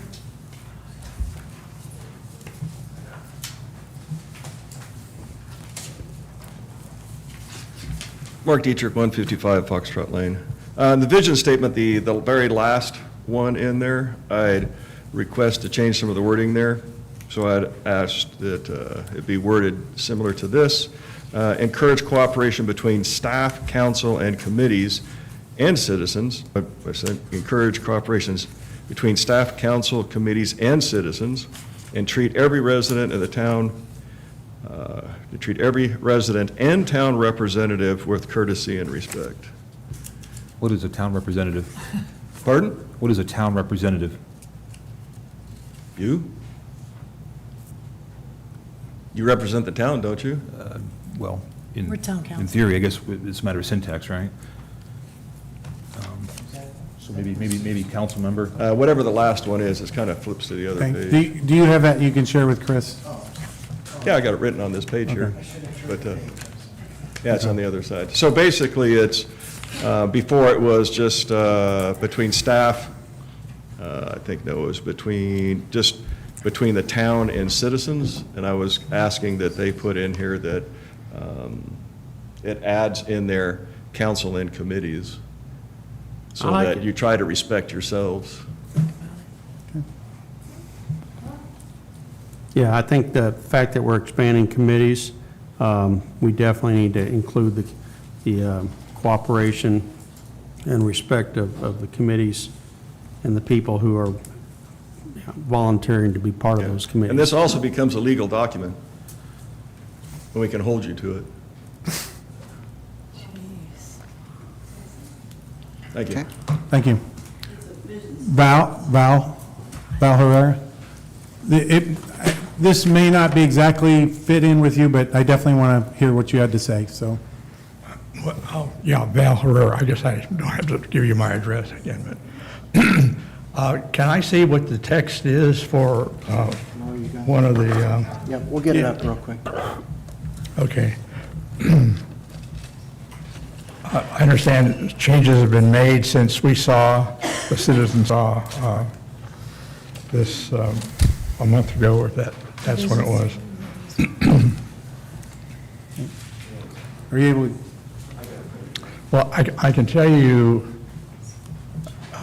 what I took a picture of, I guess, and I don't know if the verbiage is the same or not, but It's in the agenda. Oh, great. Okay, this is the latest, Gene. Okay, so in the strategic goals, we have under item 3, maintain and improve town infrastructure. Keep roadways in good and so on, repair. I'd like to consider you folks, the leadership team, to include the word safe, keep roadways safe and in good repair.